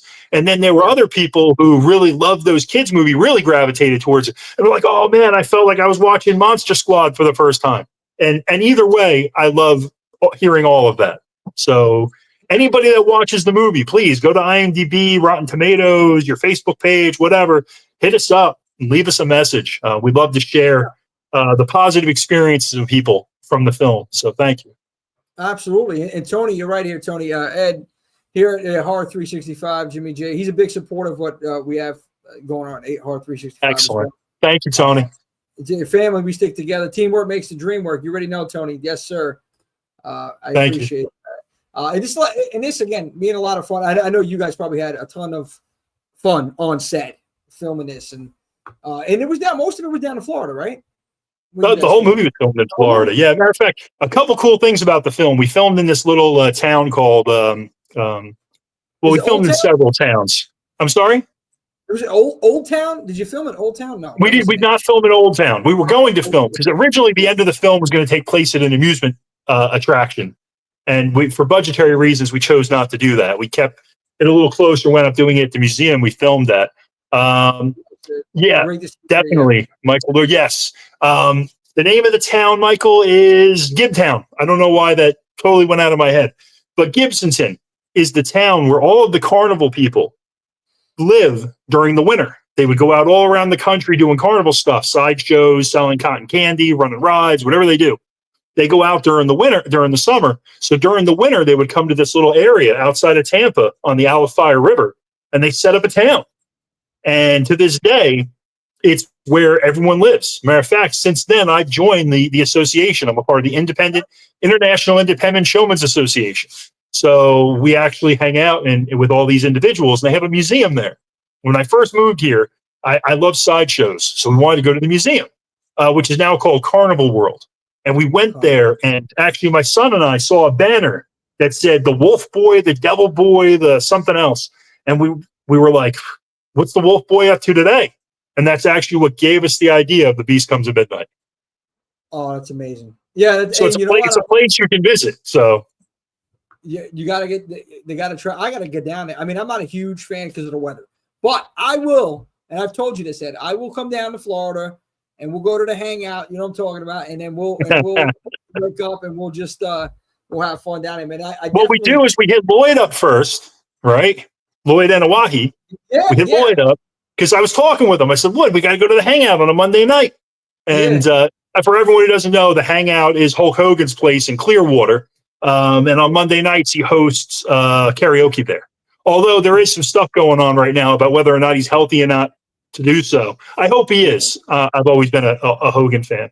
But you go there on a Monday night, he hosts karaoke. So if you go there and you sing karaoke, you get to sing karaoke right next to Hulk Hogan, which is pretty cool. So we should invite Lloyd out to that because I think Lloyd said he'd like to go on a Monday night too. So we'll get all the boys together for that. That'll be fun. Yeah, man. No, seriously. I mean, even sometime, hopefully, maybe even sometime this year. I don't know, man. I'm trying to make it down there. Yeah. Do it during the winter, brother. You don't like the weather, but I'm telling you, you come here. Hey, Chicky, I saw Chicky. Said, sorry I'm late. Chicky's History Channel. Hey, Chicky's History Channel. Welcome. Thank you for being here. That's Mama Swift. That's hi, Mama Swift. And Mike's down too. He's coming out. We're going to karaoke. Hey, Michael's there. Yeah, Michael's welcome. He's one of the boys. We'll go out. We'll have a good time because Lloyd, obviously, his dad was Alpha the Wild Samoan, and Lloyd is wrestled in ECW. He wrestled at WWE, WWF. Matter of fact, he's still a champion of the Middle East territories. I don't want to get the name wrong of what the promotion is. I think he's like the Saudi Arabian champion. But he's known Hulk Hogan since he was a little kid. He has pictures like when he was like a 10-year-old kid with his dad and Hulk Hogan traveling all around the world and stuff. So I think that'd be a fun boys' night out. We should definitely do that. But come during the winter because I'm telling you, you cannot beat the weather here in Florida from December to like April. Yeah. Dude, it's beautiful. It's like 60 degrees at night. It's like 75 during the day. It's like it's a tropical climate. It's gorgeous for 4 months of the year. It's beautiful. Absolutely beautiful. So you know what? It's got to be the winter then, man. And I got to get my karaoke list together. I don't know what you're singing. I don't know if I'm doing a little Sinatra, maybe a little Lionel Richie. I have no idea. I do a little Elvis, brother. I'm the king, brother. You're gonna do the hug. I'm gonna do it. Yeah, it's gonna be great. Yeah, man. No, and you know what? If you ever even when it comes to you ever need some help if you're filming up this way, dude, you let me know. If you're ever filming up in Pennsylvania, something like that up here. I want to go visit the Hell House play. I know you're tight with those folks up there. I always see you promoting events there. Let's give a shout out to Jimmy J here. Jimmy J does all these awesome events. I'm so jealous. Jimmy's got like Friday the 13th reunions. He's got like Hell House reunions. He's got all kinds of stuff going. What's it called? The Estate of Fear. What's it called? Waldorf Estate of Fear. The Waldorf Estate of Fear. I love the Hell House series. Matter of fact, when I went up to Pennsylvania, I got to hang out with Steve Cognetti because one of our producers on Bitter Souls, another movie we recently did, Bob Sabatinus, works with Steve Cognetti. So I got to have dinner with Steve Cognetti. We got to hang out and very nice guy. I'm so happy because I had seen the Hell House series before that, but since then it's really picked up steam to where the newest episode is actually going to be in theaters. So I'm totally excited and happy for those folks. That's great. And it's next month. Destiny Brown is in our film Bitter Souls. She's one of the actresses from Lineage and from Carmichael Manor, the two newest installments. Yeah, she's great, man. Destiny is great. Sorry, I cut you off though. Go ahead. No. I was thinking because you got me excited here, right? So I was thinking, first of all, I appreciate the shout out. You didn't have to do that, man. I thank you. I mean it. But Destiny, no, come on. Destiny was great, man. She was on one of the previous shows when we had Steve Destiny, and it was the other young lady that played in the Carmichael Manor. Oh my God, I'm drawing a blank. I'm bad with names. I'm sorry, I don't know. I don't know the young lady's name. But I know the actress, but I don't know her name. Yeah. So, I mean, but Destiny's great, man. Destiny was so gracious to do our film because it was after the success of Carmichael Manor, and she signed on to do our film, and she was great. Total pro. She does scenes with my son Mike, who's in the film, and Averiana Rose, who's the lead of the film, and Michael Hargrove, who plays the Candyman in the 2021 Candyman film, that the Sherman Fields Candyman. And she did a phenomenal job. That whole cast, I know we'll get to that. So shout out for Bitter Souls and Tom Ryan and the whole family associated with that. But go ahead, Jimmy J. I'm taking your show, brother. I'm sorry. No. Listen, dude, you're the guest. I want you to talk. You got the floor anytime, man. Yeah, dude, I was thinking about what you were saying with the Hell House because I enjoyed the original Hell House. Wasn't a huge fan of 2 and 3. I love the Carmichael Manor. I think that was the fourth one. I love Carmichael Manor. And now this one is Lineage. This is the first one. It's not found footage. This is a legit film. Yeah. So it's a narrative feature. Yes. Yeah. So I'm excited to see what this is. I was talking to Angie, which is the owner of the Waldorf, and she's such a sweetheart. Shout out to Angie over there, man. She's a godsend for what we have going on here. And Angie, I can't wait to visit the Waldorf estate. I can't wait. And Jimmy J is going to give me a tour. I'm going to come up there. I want to check it out. I love the film. I'm not going to lie. I'm a huge fan. And as crazy as this sounds, everybody's like, they can't stand that Lake of Fire out of the whole series. I love Lake of Fire. Yeah, that's the third one. Yeah. It's one of those you either love it or hate it. That's what I've gotten the consensus from people. But I wasn't a huge fan, the second and third one. But the first one, like I said, Carmichael, and this one, I still watched it, still give it a shot. I love Steve. Steve's a great guy, like you said. Conversation with him, and he does good work. And I can't wait to really put this all together and kind of have this with this open tonight thing that we're doing the 27th. Dude, if you have nothing going on September 27th, you let me know. I will figure out arrangements for you hotel wise up here. You let me know if you can make it. I know you drop it. Yeah, no, seriously, September 27th, Warrington Gillette. I know from Friday too is going to be. I saw that. That looks awesome. Yeah, dude. Yeah, listen, man, it's going to be a hell of a time. We're doing a live show, and dude, if you're out there, I'm bringing you on the fucking stage. So you got to get ready. Thank you, brother. I love you. I love the promo you cut for it. He's like coming out of the woods, and you did a great job with that, brother. A little something. Thank you. Little something. We got more coming. A little sprinkle. More promos leading up. We'll see what happens with that. But yeah, just keep that date in mind. That's what I want to tell you. Keep the September 27th. Thank you, brother. Thank you. You got it. No, I loved when you did a live stream from your, I think it was Friday the 13th, a new beginning. Is that what it was? A new beginning? You had an event that was kind of new beginning artist? Yeah, it was the part 5 one over there. Yeah, at the wall. Yeah, new beginning. Yeah. And I remember you had the guy who gets his head cut off, and you had, I forget, but you had actors from that film, and they were there, and you did a live thing from it. I was loving it. You were walking from like booth to booth, talking with everybody. That was super fun, man. I enjoyed the hell out of it. Thank you, Ed, man. It's a lot of fun. When we do these things, man, it's about the experience. Like even the theater events, what we got going on with the Emmaus Theater, which by the way, you let me know if you need a theater out here. Rob at the Emmaus, I'm going to hook you up. Seriously. I've seen their post on Facebook. They run classic films and stuff. Yeah, dude, I'm actually very interested in that. Thank you. No, you got it, man. Rob is amazing. Like we have quite a few events lined up this year. We're lining more up next year. So we're doing some business with him, and we give these experiences. So it's like, you're watching these movies, but we're having a show within the show. Like even for Friday the 13th, we had Jason's birthday. We were cutting cake. The whole thing was like Jason and the counselors made amends. We're on the same page. We're celebrating his birthday, and at the end, he hacks us all up on the stage. It was great. So, it's awesome. Yeah, but you got to definitely, when you're up this way, whenever you're coming up, you let me know, and I'm gonna hook you up, 100%. Thank you, brother. Thank you very much. But dude, I want to talk about the other film because you brought this up, Bitter Souls. Okay. Yes. And this one again, I got the trailer queued up for this one. I want everybody to take a look at this. Real quick. The cool thing about Bitter Souls, the first interview we ever did for it was on your show. That was the first one? That was the first interview. Yeah, matter of fact, we had just announced it before that. I think it was myself, Averiana, Vince, and Michael did your show. That's over 2 years ago now. So people don't understand. You announce it, then it takes you 6 months to a year to develop it and raise the money, and then you shoot the film over a month or 2 months or 3 months, whatever it be. And then you need 4 or 5 months to do post-production for it.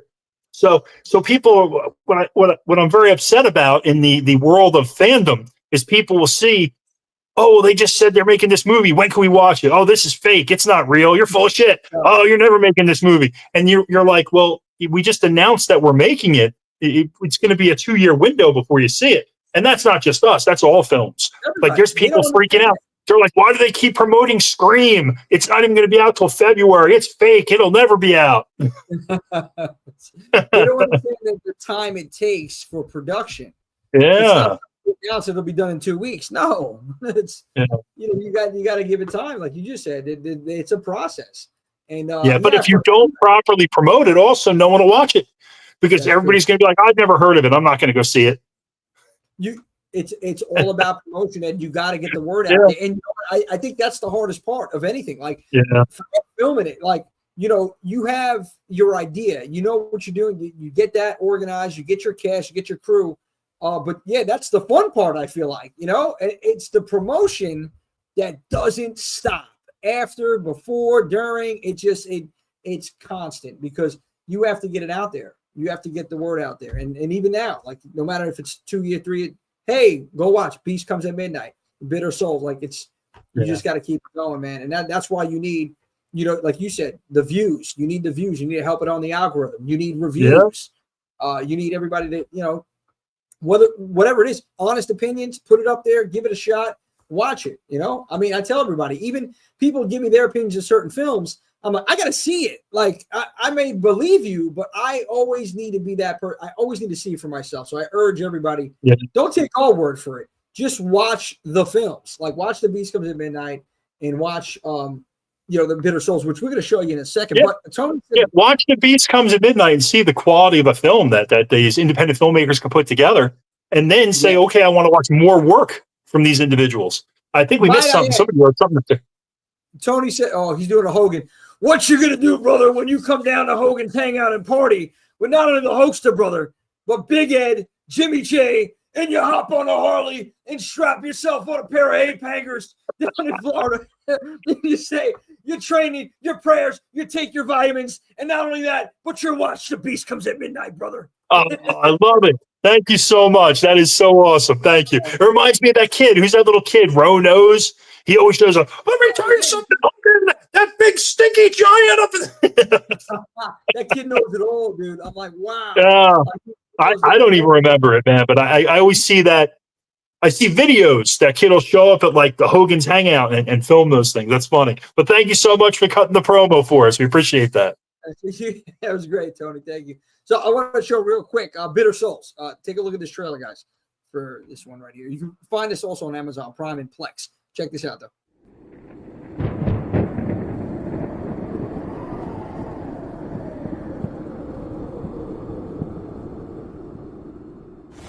The Carbondale Sheriff's Department is asking for the public's help finding a missing teenage girl. Kendall's been missing since last night. I know those bastards know something. I feel the darkness around him. We have to help him, and we have to help his friend. The spell requires that we make an unwavering bond. That your enemies become my enemies. And my enemies become your enemies.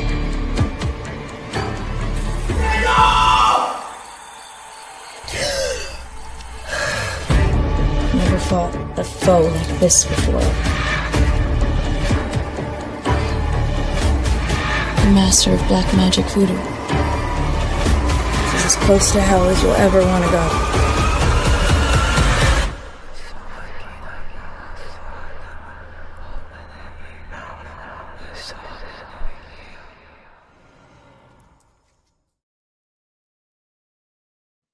Love it, Ed. Thank you, brother. So you got it. So now Bitter Souls, you had great cast, like you were saying, in this one as well. Talk to us a little bit about this film and the voodoo and the black magic, everything about this movie. Yeah. To kind of get back to the start on this one, we had a wonderful young actress audition for us when we did The Beast Comes at Midnight. Her name's Avriana Rose. And although, thank you, John F. Looks sick. Thank you. Thank you. I can't wait to see that. Looks so good. Thank you. Thank you. We knew we wanted to work with her, but she looked too similar to the other actress that she would have been cast against in The Beast Comes at Midnight. So immediately while we were making The Beast Comes at Midnight, I was like, we need to develop something with Avriana in mind. So we actually developed Bitter Souls. The idea we got from Bitter Souls is while we were filming The Beast Comes at Midnight, we were filming in a like a magic shop or a metaphysical shop where they sell everything from tarot cards to Ouija boards to candles to all kinds of neat things. And they had a voodoo display in there. And when I saw that, I went home that night and wrote a voodoo script. And then, a year and a half later, we're filming it. But we wanted to film it in Tampa. But our partner, one of our production partners, Bob Savakinis, had access to a great crew in Pennsylvania. And he had access to a drive-in movie theater, a local theater, and all the things that we needed. And a great crew, Chuck Yarmy, Kate Mangan, J.B. Earl, and their team of professionals up there. A lot of these folks worked on the Terrifier films up in that area. We were fortunate enough to get with them, and they helped us make this film in Carbondale, PA. And then we brought up a couple of actors. We cast everyone else locally.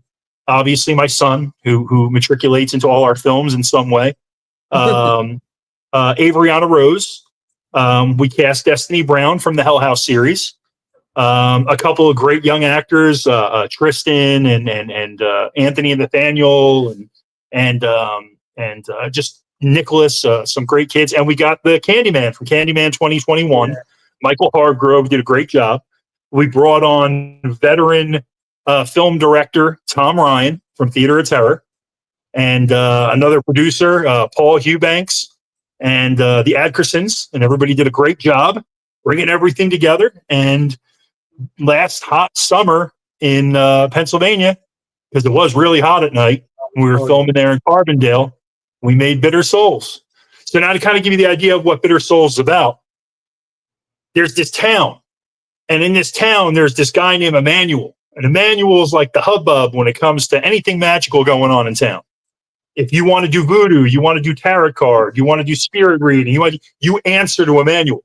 And Emmanuel will go to any means to run anything in that town that's in the occult or the paranormal. You have to deal with him. And then you have the love story with the young boy and the young girl. Well, she winds up getting bullied, and she may or may not get killed during the process.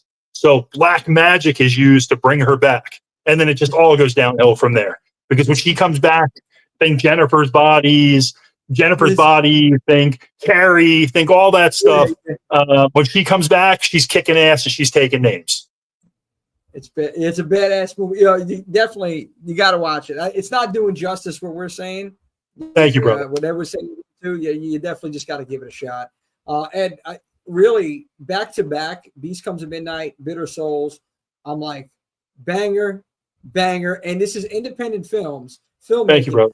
On a shoestring fucking budget. Okay, like this is what passion does. Like if you're passionate about something, and you have a creative mind like yourself and others that you work with, you can create something special and that fans can get behind. And it just shows you don't need a hell of a lot of money. If you did, forget about it. I can only imagine if you guys had a crazy budget for these movies. And that's what I love about it. Yeah, no. I look at these things and I see some of my contemporaries. I see other independent filmmakers. You got the guys that are making the Terrifiers and the Stream movie series and the Fetus film and all these of the Jackknife movie, all these great folks. You got Dave Madison making films up there in Pennsylvania and everybody else, and just really great folks, great people. And these are my contemporaries. And I just really want to see these individuals getting the opportunity to have that studio money to play with. Because if you gave these individuals the ability to make a film, with millions of dollars of budget, we don't have to worry about fabricating a prop like 30 seconds before you shoot, could really do amazing things. So I'm very, very, I just love indie film, man. I want to see everybody be successful. We're working really hard at it. We could not have pulled this off without the amazing crew that Bob put together up there, with the help of Avriana and her team. And everybody that came aboard there. Yeah, absolutely.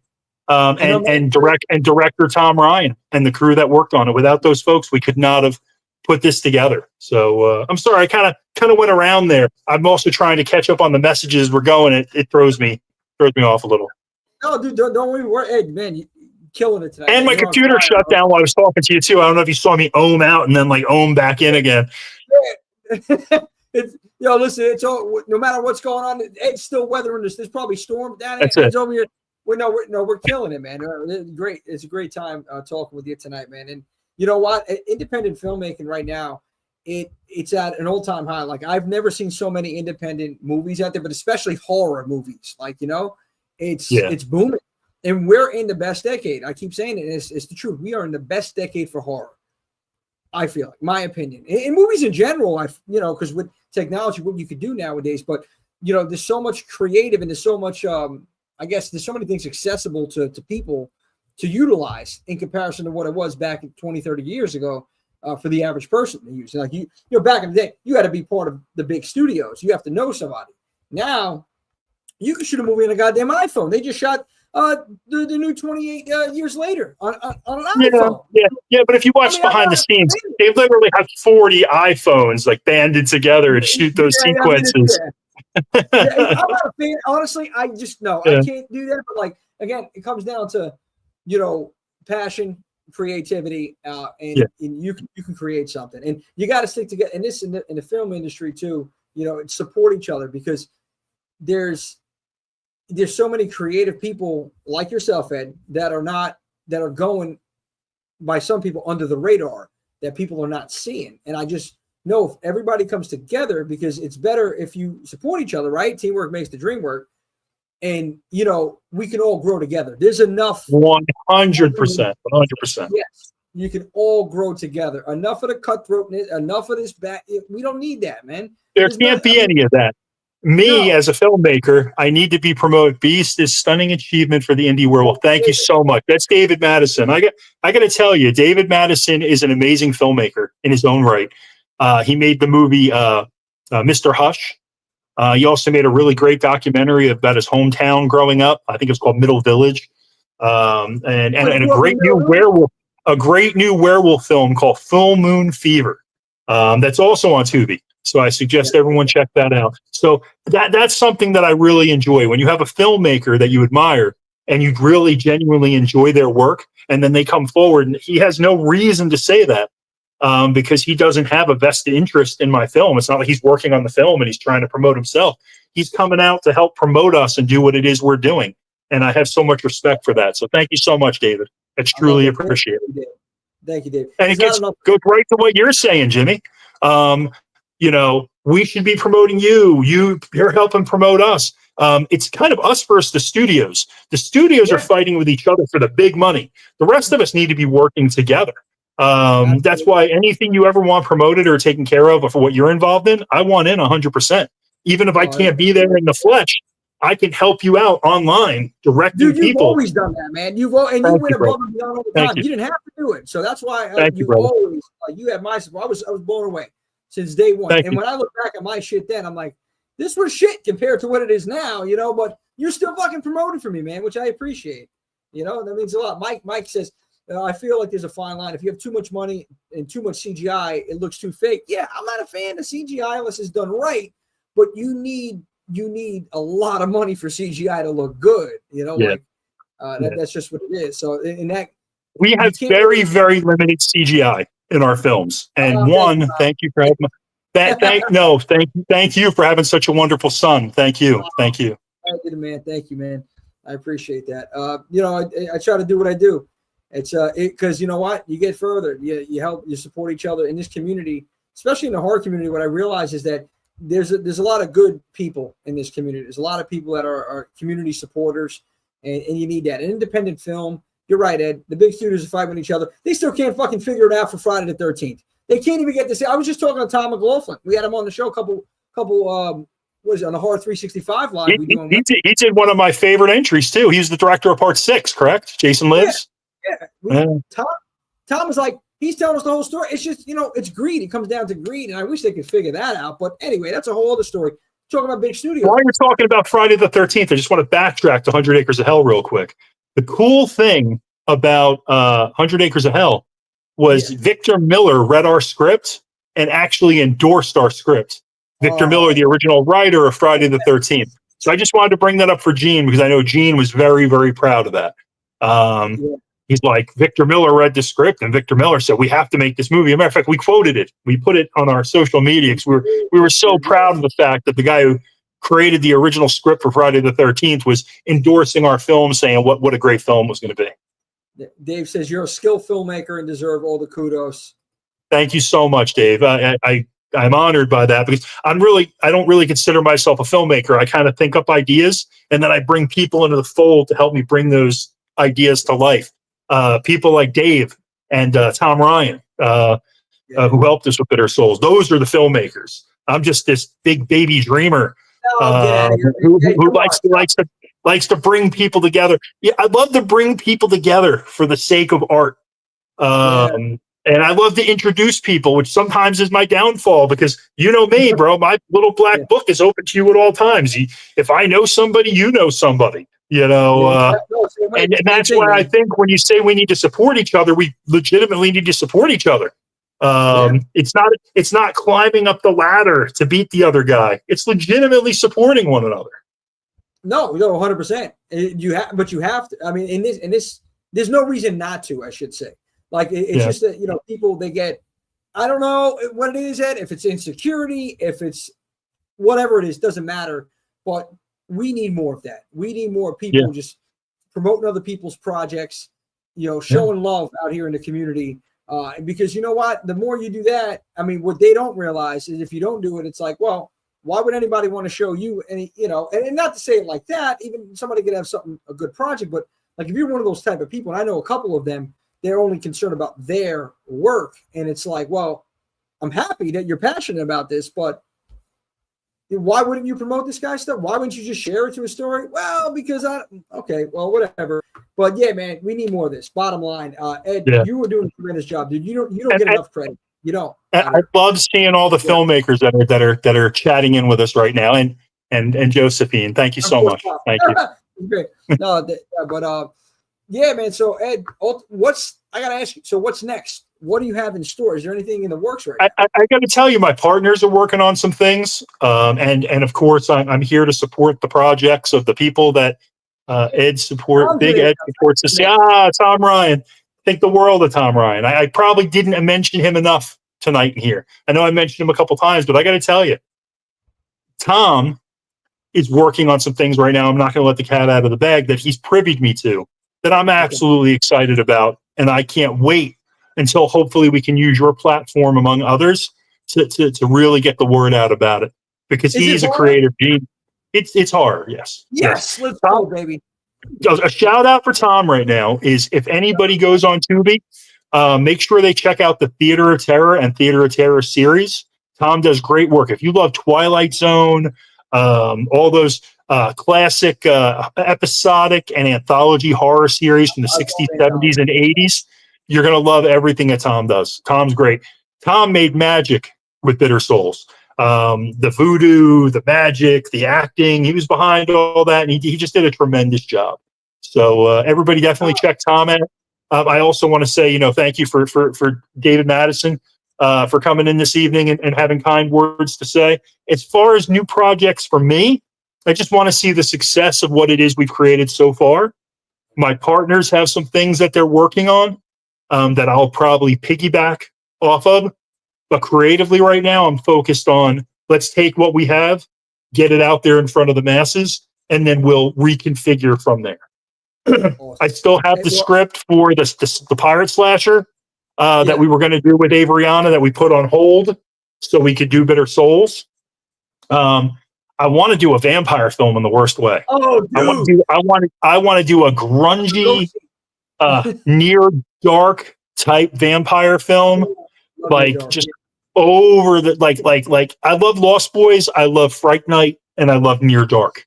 Vastly different vampires, but in a period of time when vampires were kind of becoming the rage again. As you moved away from the Christopher Lee vampire, you went to like the 80s cool, slick vampire. I want to do a combination of that, but so grungy. And so that's something that's in the back of my mind percolating. I still want to make a Jersey Devil film. I'd like to shoot that in New Jersey. I would love to make Mat Rats, even though my son's too old to play the part now. Dude, so many horror stories.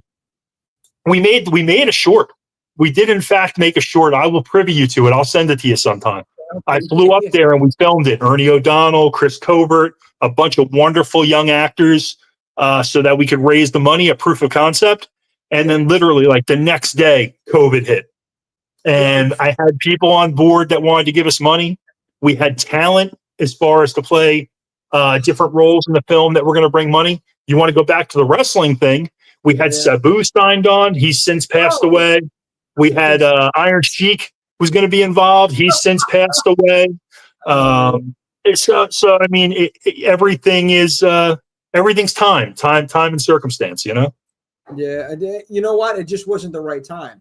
Maybe now coming up, you never know. I mean, you adjust a couple things. I know Mikey's like older, but maybe he's a coach. He's training somebody else. You know, you could definitely. I think we still want to make it. We still want to make it a kids film because it has to feel very much like the Bad News Bears of wrestling. Nice. And you kind of need that age of those 10, 11, 12-year-old kids to really pull that off.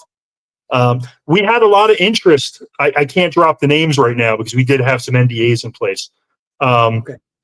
Of very talented A-list entertainers that wanted to develop it themselves independent of me. And I didn't want that. I wanted to keep my hands on it. In retrospect, maybe it would have been better for me to allow them to do that.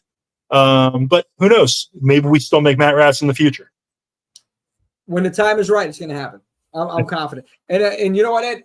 So all this long the time, I guess we started with Atlantic City we were talking about. I got to ask 2025 Big Ed, right now.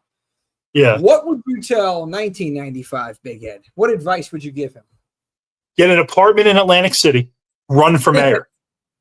I guarantee you I would have won. There's not a doubt in my mind. Not a doubt in my mind. Yeah. I wouldn't have done it right then, but when I was actively involved in Atlantic City, I mean, I had some accolades in Atlantic City. I was a member of the security directors for the casinos. I was involved politically to a point. Every time there was any kind of a board or a thing, whether it be safety or what direction could the city take, they always asked me to be involved. They asked me to be involved as an influencer. Politicians came to me and said, "Hey, will you support me?" I was invited to dinners and this, and that was never my thing. I was never really into it. I really do think that with the right set of minds in Atlantic City, you could do so much. Oh, yeah. No, 100%. Yeah. So, no, I agree with you. I would have voted for you. You got my vote, Ed. Thanks, brother. Thanks, brother. 10 years from now, where's Big Ed? Where's Showtown American Pictures? You know, I hope Showtown is a huge entity by then. I know my partners would enjoy that. God willing, you know, I'm still here and still kicking and still doing my thing. You know, I hope we're making films that are more in the faces of people. But I'm a little nervous because I don't know what's going on with AI. I really do think that within the next 10 years or so, you might not even need people like me. You might not even need actors. They might be like, "Hey, come out tonight, watch Karate Kid Part 33 starring Steve McQueen," because digitally they've resurrected Steve McQueen. Yeah, exactly. Or any movie you ever wanted a sequel to, Gone with the Wind Part 2, and look, it's got Clark Gable. I do know that some actors have already sold their likenesses. If I'm not mistaken, I think Bruce Willis already sold his likeness. So you could have Die Hard 56 because by then they'll have the technological ability. Will they be able to just create young John McClane at 32 years old, running around kicking ass in the streets of New York? From a fan standpoint, it might be fun. I'd love to see some more French Connection movies, some more Popeye Doyle action, some more stuff with Steve McQueen. But I think there's still a lot of people out there that we can explore that may never be known because that's what they may wind up doing. Jay Rogers, AI is definitely going to take over the film and politics. Well, you know, and this is the scary part too. I've said this for years now. Terminator 2 is a documentary. It's going to happen. You know, that's machines. No, well, you know, my thing is I don't want to think like that. I don't want to think gloom and doom, but damn, the way we're going. I mean, you just look at even the apps now for AI and I guess the creative, the artwork that it's putting out there. It's free, but you know what? It's not the same, Ed. You could put whatever you want into AI. The creativity it's different from versus somebody else sketching out, somebody else drawing it and cut. It's not, you know, they all look the same. They all look very similar, at least some of these graphics, you know, but it's crazy what you could do. And it's only going to get worse and that worse / better, I guess, whatever you want to call it. But yeah, we're still going to need us, our creative minds. Well, what really scares me about it is you have individuals that are in the film industry. And I'm not going to call out any particular people. There will always be indie projects. I agree. But Michael's right. There'll always be the projects, but who's going to watch? That's the only thing I'm concerned about. Because are you going to watch our independent film, or are you going to watch Die Hard 36 or Con Air 2 or Armageddon 2 or all of these things? Because what AI is doing is it's really good at finding out what people want and what cessations of theirs it's satisfying. So once it kind of figures out and it can cater something to where this will be the perfect media for Jimmy J. Well, Jimmy J is going to go to what the perfect media is for him. It's going to have the actors he likes, the music he likes, the premise he likes. And I'm just using you as an example, obviously, Jimmy. Yeah, no, and I think that's a scary thing. And that's the one thing that no matter how great of a movie I make, it's not going to be that great movie for everyone. Well, that's why it's all about the network, Ed. That's why there's nothing like personal interactions and relationships that you build with people when you meet them in person, because anybody could promote something online, which is great because we're reaching the world. However, when you're in person and you're engaging with somebody, they're going to remember that more and they will support. And that's why I keep telling everybody, you got to support each other, because you're right. AI can cater to all that. We know with our brains, this is AI. It's great, but somebody didn't create this. A computer created this. And while we may enjoy it, I just feel, me, at least personally, I'm not going to feel the same watching that versus somebody else like yourself that created a film out of pure passion, and you did it. A human being did it, created this. Yeah. And it's like, no, it's just something that, you respect more and you appreciate more. Yeah, I like that interaction. Like, I go out of my way. If I see a movie I like, whether it be on Tubi, Netflix, I'll reach out to that person on Facebook or Instagram or something. I'll just send a note. Hey, I really enjoyed that. And you wouldn't believe how often people get back to you. Oh, really? You think so? And these are like people that are making like studio films. Not that I'm trying to appeal to their vanities. But I sadly heard the theaters. Yeah. John, I agree with that. I actually, my partner Todd and I were talking about that the other day. I think we were reading an article or saw something. They were talking about how all the theaters for the next 20 years, that experience is going to be a thing of the past. And for me, that's so sad, because I got to tell you, some of my greatest memories growing up is I lived up in North Jersey, and we would go over to the Sayreville multiplex. And that was like the first 16 screen, dude. And we had it worked out perfect. Me and my brother would clip out the little thing for the day of what time the movies were playing. We would show up with $2.50 for a ticket, and we would show up with like $3 for snacks. And we would show up like, okay, if we get there at 11 a.m., we could see Die Hard 2. But we got to cut out 10 minutes before it's over so we can go see Lethal Weapon 3. And then we would theater hop all around this theater.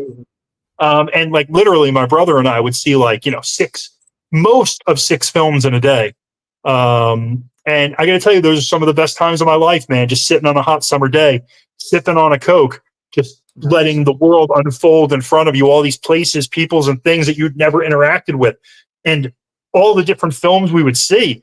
Because to do that, I mean, I was exposed to films that I would not ordinarily watch. Like, I'm Gonna Get You, Sucker. Me and my brother would go in there. We were like, wow, this is maybe the coolest movie we ever saw. Like, there was just all these things that you might not necessarily run into unless you have that theater experience to do it. It's something about that experience, man. It's just the same thing with video stores. The same thing with like going into like record shops with Sam Goody. You remember like Goody Got? I mean, it was just an experience, man. And it's something that I miss, something that I wish that we still had. Well, we have the theater, but we don't have, you got some record stores and sprinkled around. But again, I miss the video rental. So physical media, we had a conversation about this too. Just something about physical media. It's tangible. It's in your hands. You're reading the cover, the front and back. It's the artwork. It's gone, man, and it sucks. It really does. Times have changed. It's become cold. Yep, good. Yeah, and it's also the interaction as well. Like, kids these days suffer from interaction. You watch these things; they're so used to talking with each other online that when they were in person, like you remember when you and I were kids. You're younger than I am, but you were still around at a time when there was the mall. We looked forward on Friday to go to the mall because one, this gave you the opportunity to interact with people that you may see at school, but you had no social reason to interact with them at school. But now at the mall, you can walk up to that cute cheerleader or the weird thespian girl or whatever it may be, because they're there at the mall. So you go and you interact with these people. And I think a lot of that's lost these days for kids, or at least that's my own personal opinion. You're not wrong. It is. Everything is cell phones, and now, and especially I see it a lot of times passing by, or when in a restaurant, like even families, like they're sitting at the table and everybody's on their phone while they're waiting to order or waiting for their food. Everybody's on the phone instead of engaging in conversation with each other. Like it's become a sickness, and sometimes we don't even realize we're doing it subconsciously because we become addicted to cell phones. But we lost that art of communication. The kids nowadays, that art of communicating and interacting, it's not there for some kids. And that's why a lot of people are socially awkward. And it's unfortunate. It's just, we take out these experiences that we had. And that's just what sucks about it. And I do feel bad for this generation. Mike said record stores, bookstores, and theaters are how we build communities. Absolutely, Mike. Sure. Yep. Sure. Jay Rod miss music stores so much.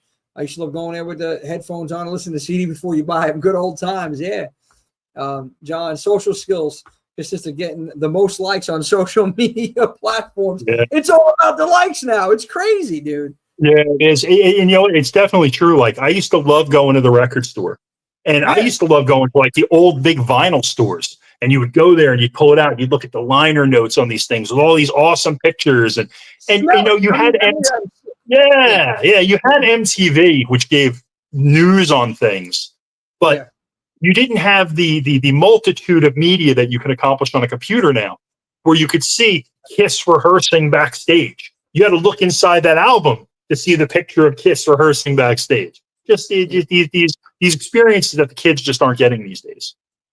No, 100%, Ed. And you know what? We're not going, back that direction. We're going in a complete opposite. It's just only going to get worse from here. But, I guess as long as we pass it along, it really comes up to the parents, maybe creating that environment for kids and just helping kids, nowadays interact on a social level. Go to the park, put down the phone, do something like, go to the mall. I mean, malls are still, thank God, they're still around for now. Everything's online. Everything's at your fingertips. That's the other problem. You got access, and it's a curse. It's a blessing and a curse at the same time, because it makes everything convenient. But you're losing all that. But anyway, Ed, I got to tell you, man, I had such a blast here talking to you today. Yeah, I had a great time speaking with you too, brother. And also, thank you for everybody that chimed in as well.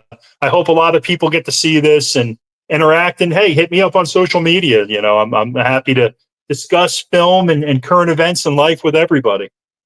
Yeah, Tony, real quick. Man, I had memories of going to the drive-in with my parents. Yeah, Tony, drive-ins too. I mean, they're still around. There's still things wrong. Because again, there's 350 in the United States still. Yeah, so we got to keep, and the only way they're going to stay in business if we show up, we support, we pass it on to the younger generation. You got to support your local theaters. That's why I'm not going to AMC or Regal. No offense to them. I'd rather support a mom pop shop. Emmaus Theater doing their thing with them. I really appreciate the opportunity they gave us and that platform. So I'm continuing to support them and support any drive-in, the local drive-ins. Whatever's around. If it's up to me, Ed, my retirement plan, I'm opening up a goddamn video and record store. That's it, dude. I don't care. Donations on. I don't need the money. I'm good. Just come in, have this experience. There's an arcade in the back. I mean, these are things that, that we grew up on and we missed. But anyway, dude. Yeah, real quick, I just want to give a shout out to the drive-ins, because while you're bringing up drive-ins, the Circle Drive-In in Dixon City, PA, the Moonlight LLC drive-in, several of the drive-ins up there have been great about showing our films. Every time we put a film out, they take it and they put it out there in front of the masses. Sometimes 2 cars show up. Sometimes 250 cars show up. We just appreciate being able to be given that platform, just like the studios. So thank you so much. And man, I had a great time tonight. Thank you, everybody. Jimmy, you're the man. And, hopefully we'll catch up soon. And we'll catch up soon in person. And then we can do the Snitsky hug. Maybe you won't tear out my rotator cuff while we do it, Listen, I can do the Snitsky hug with you. Snitsky, though. I mean, he put my arm around the socket and put it back in. Jimmy, Jimmy. I'm like, oh, geez, snap you back into place. So, come on, man, get with it. I'm like, all right, hey. And one more thing, everybody, if you get the chance, watch that Chris Van Vliet interview that Snitsky just did like a month ago. Dude, good. it's great. It's great. Snitsky, I know you're out there. I know you're going to see this. That's great. That's a great interview. When you see how emotional Snitsky becomes because of the opportunities he had in life, because of being a pro wrestler and a Division I football player, and just really, really great stuff. Amazing. Good night, Michael. Good night, Swift. Thank you. Good night. Good night, everybody. Thank you very much. Jimmy, I'll let you go, brother. You got stuff to do. Baby punting. Hell yeah. Baby punt, hell yeah. That was a lot of fun with you two. But no, you're right. I want to go to one of your baby hunting things. We got to do one down here in Tampa. You and Gene have to come down. We're gonna set it up, man. We're gonna kick some kids. And I'll tell you right now, you better hide them because we're coming. Because whether it's, and I told Gene, I want to get a card created. I'm gonna do this still. The baby punters, not the wedding scene. The baby punters. You hire us. Gender reveals, baby showers, birthday parties. We're kicking. It's an event. It's an event, man. We're punting these babies. So I love it. A lot of fun. But hey, thanks again, man. I wanted Thank hopefully you. we wake up soon in person. Like I said, whether you're up here, I'm down there. I'm definitely coming down there sometime within this calendar year. So we're gonna do some karaoke. But appreciate it, buddy. Enjoy your night and go watch. Everybody that's tuning in right now, watch tonight. Put it on now. Beast comes at midnight or Bitter Souls. Pick your poison. It's going to be a hell of a night. Follow this man, Big Ed. Check out Showtime American Pictures. Support independent films. Support my main man, Big Ed Mckeever, doing his thing. And, of course, son, big shout out to Mikey, Mad Mikey McKeever. Check him out as well. Thank you. Going on down there. You got it, buddy. Shout out to everybody that tuned in tonight. Appreciate you all. Remember, guys, stop counting your problems. Count your blessings. And continue to create those moments and memories that last a lifetime. We're going to see you next Thursday night.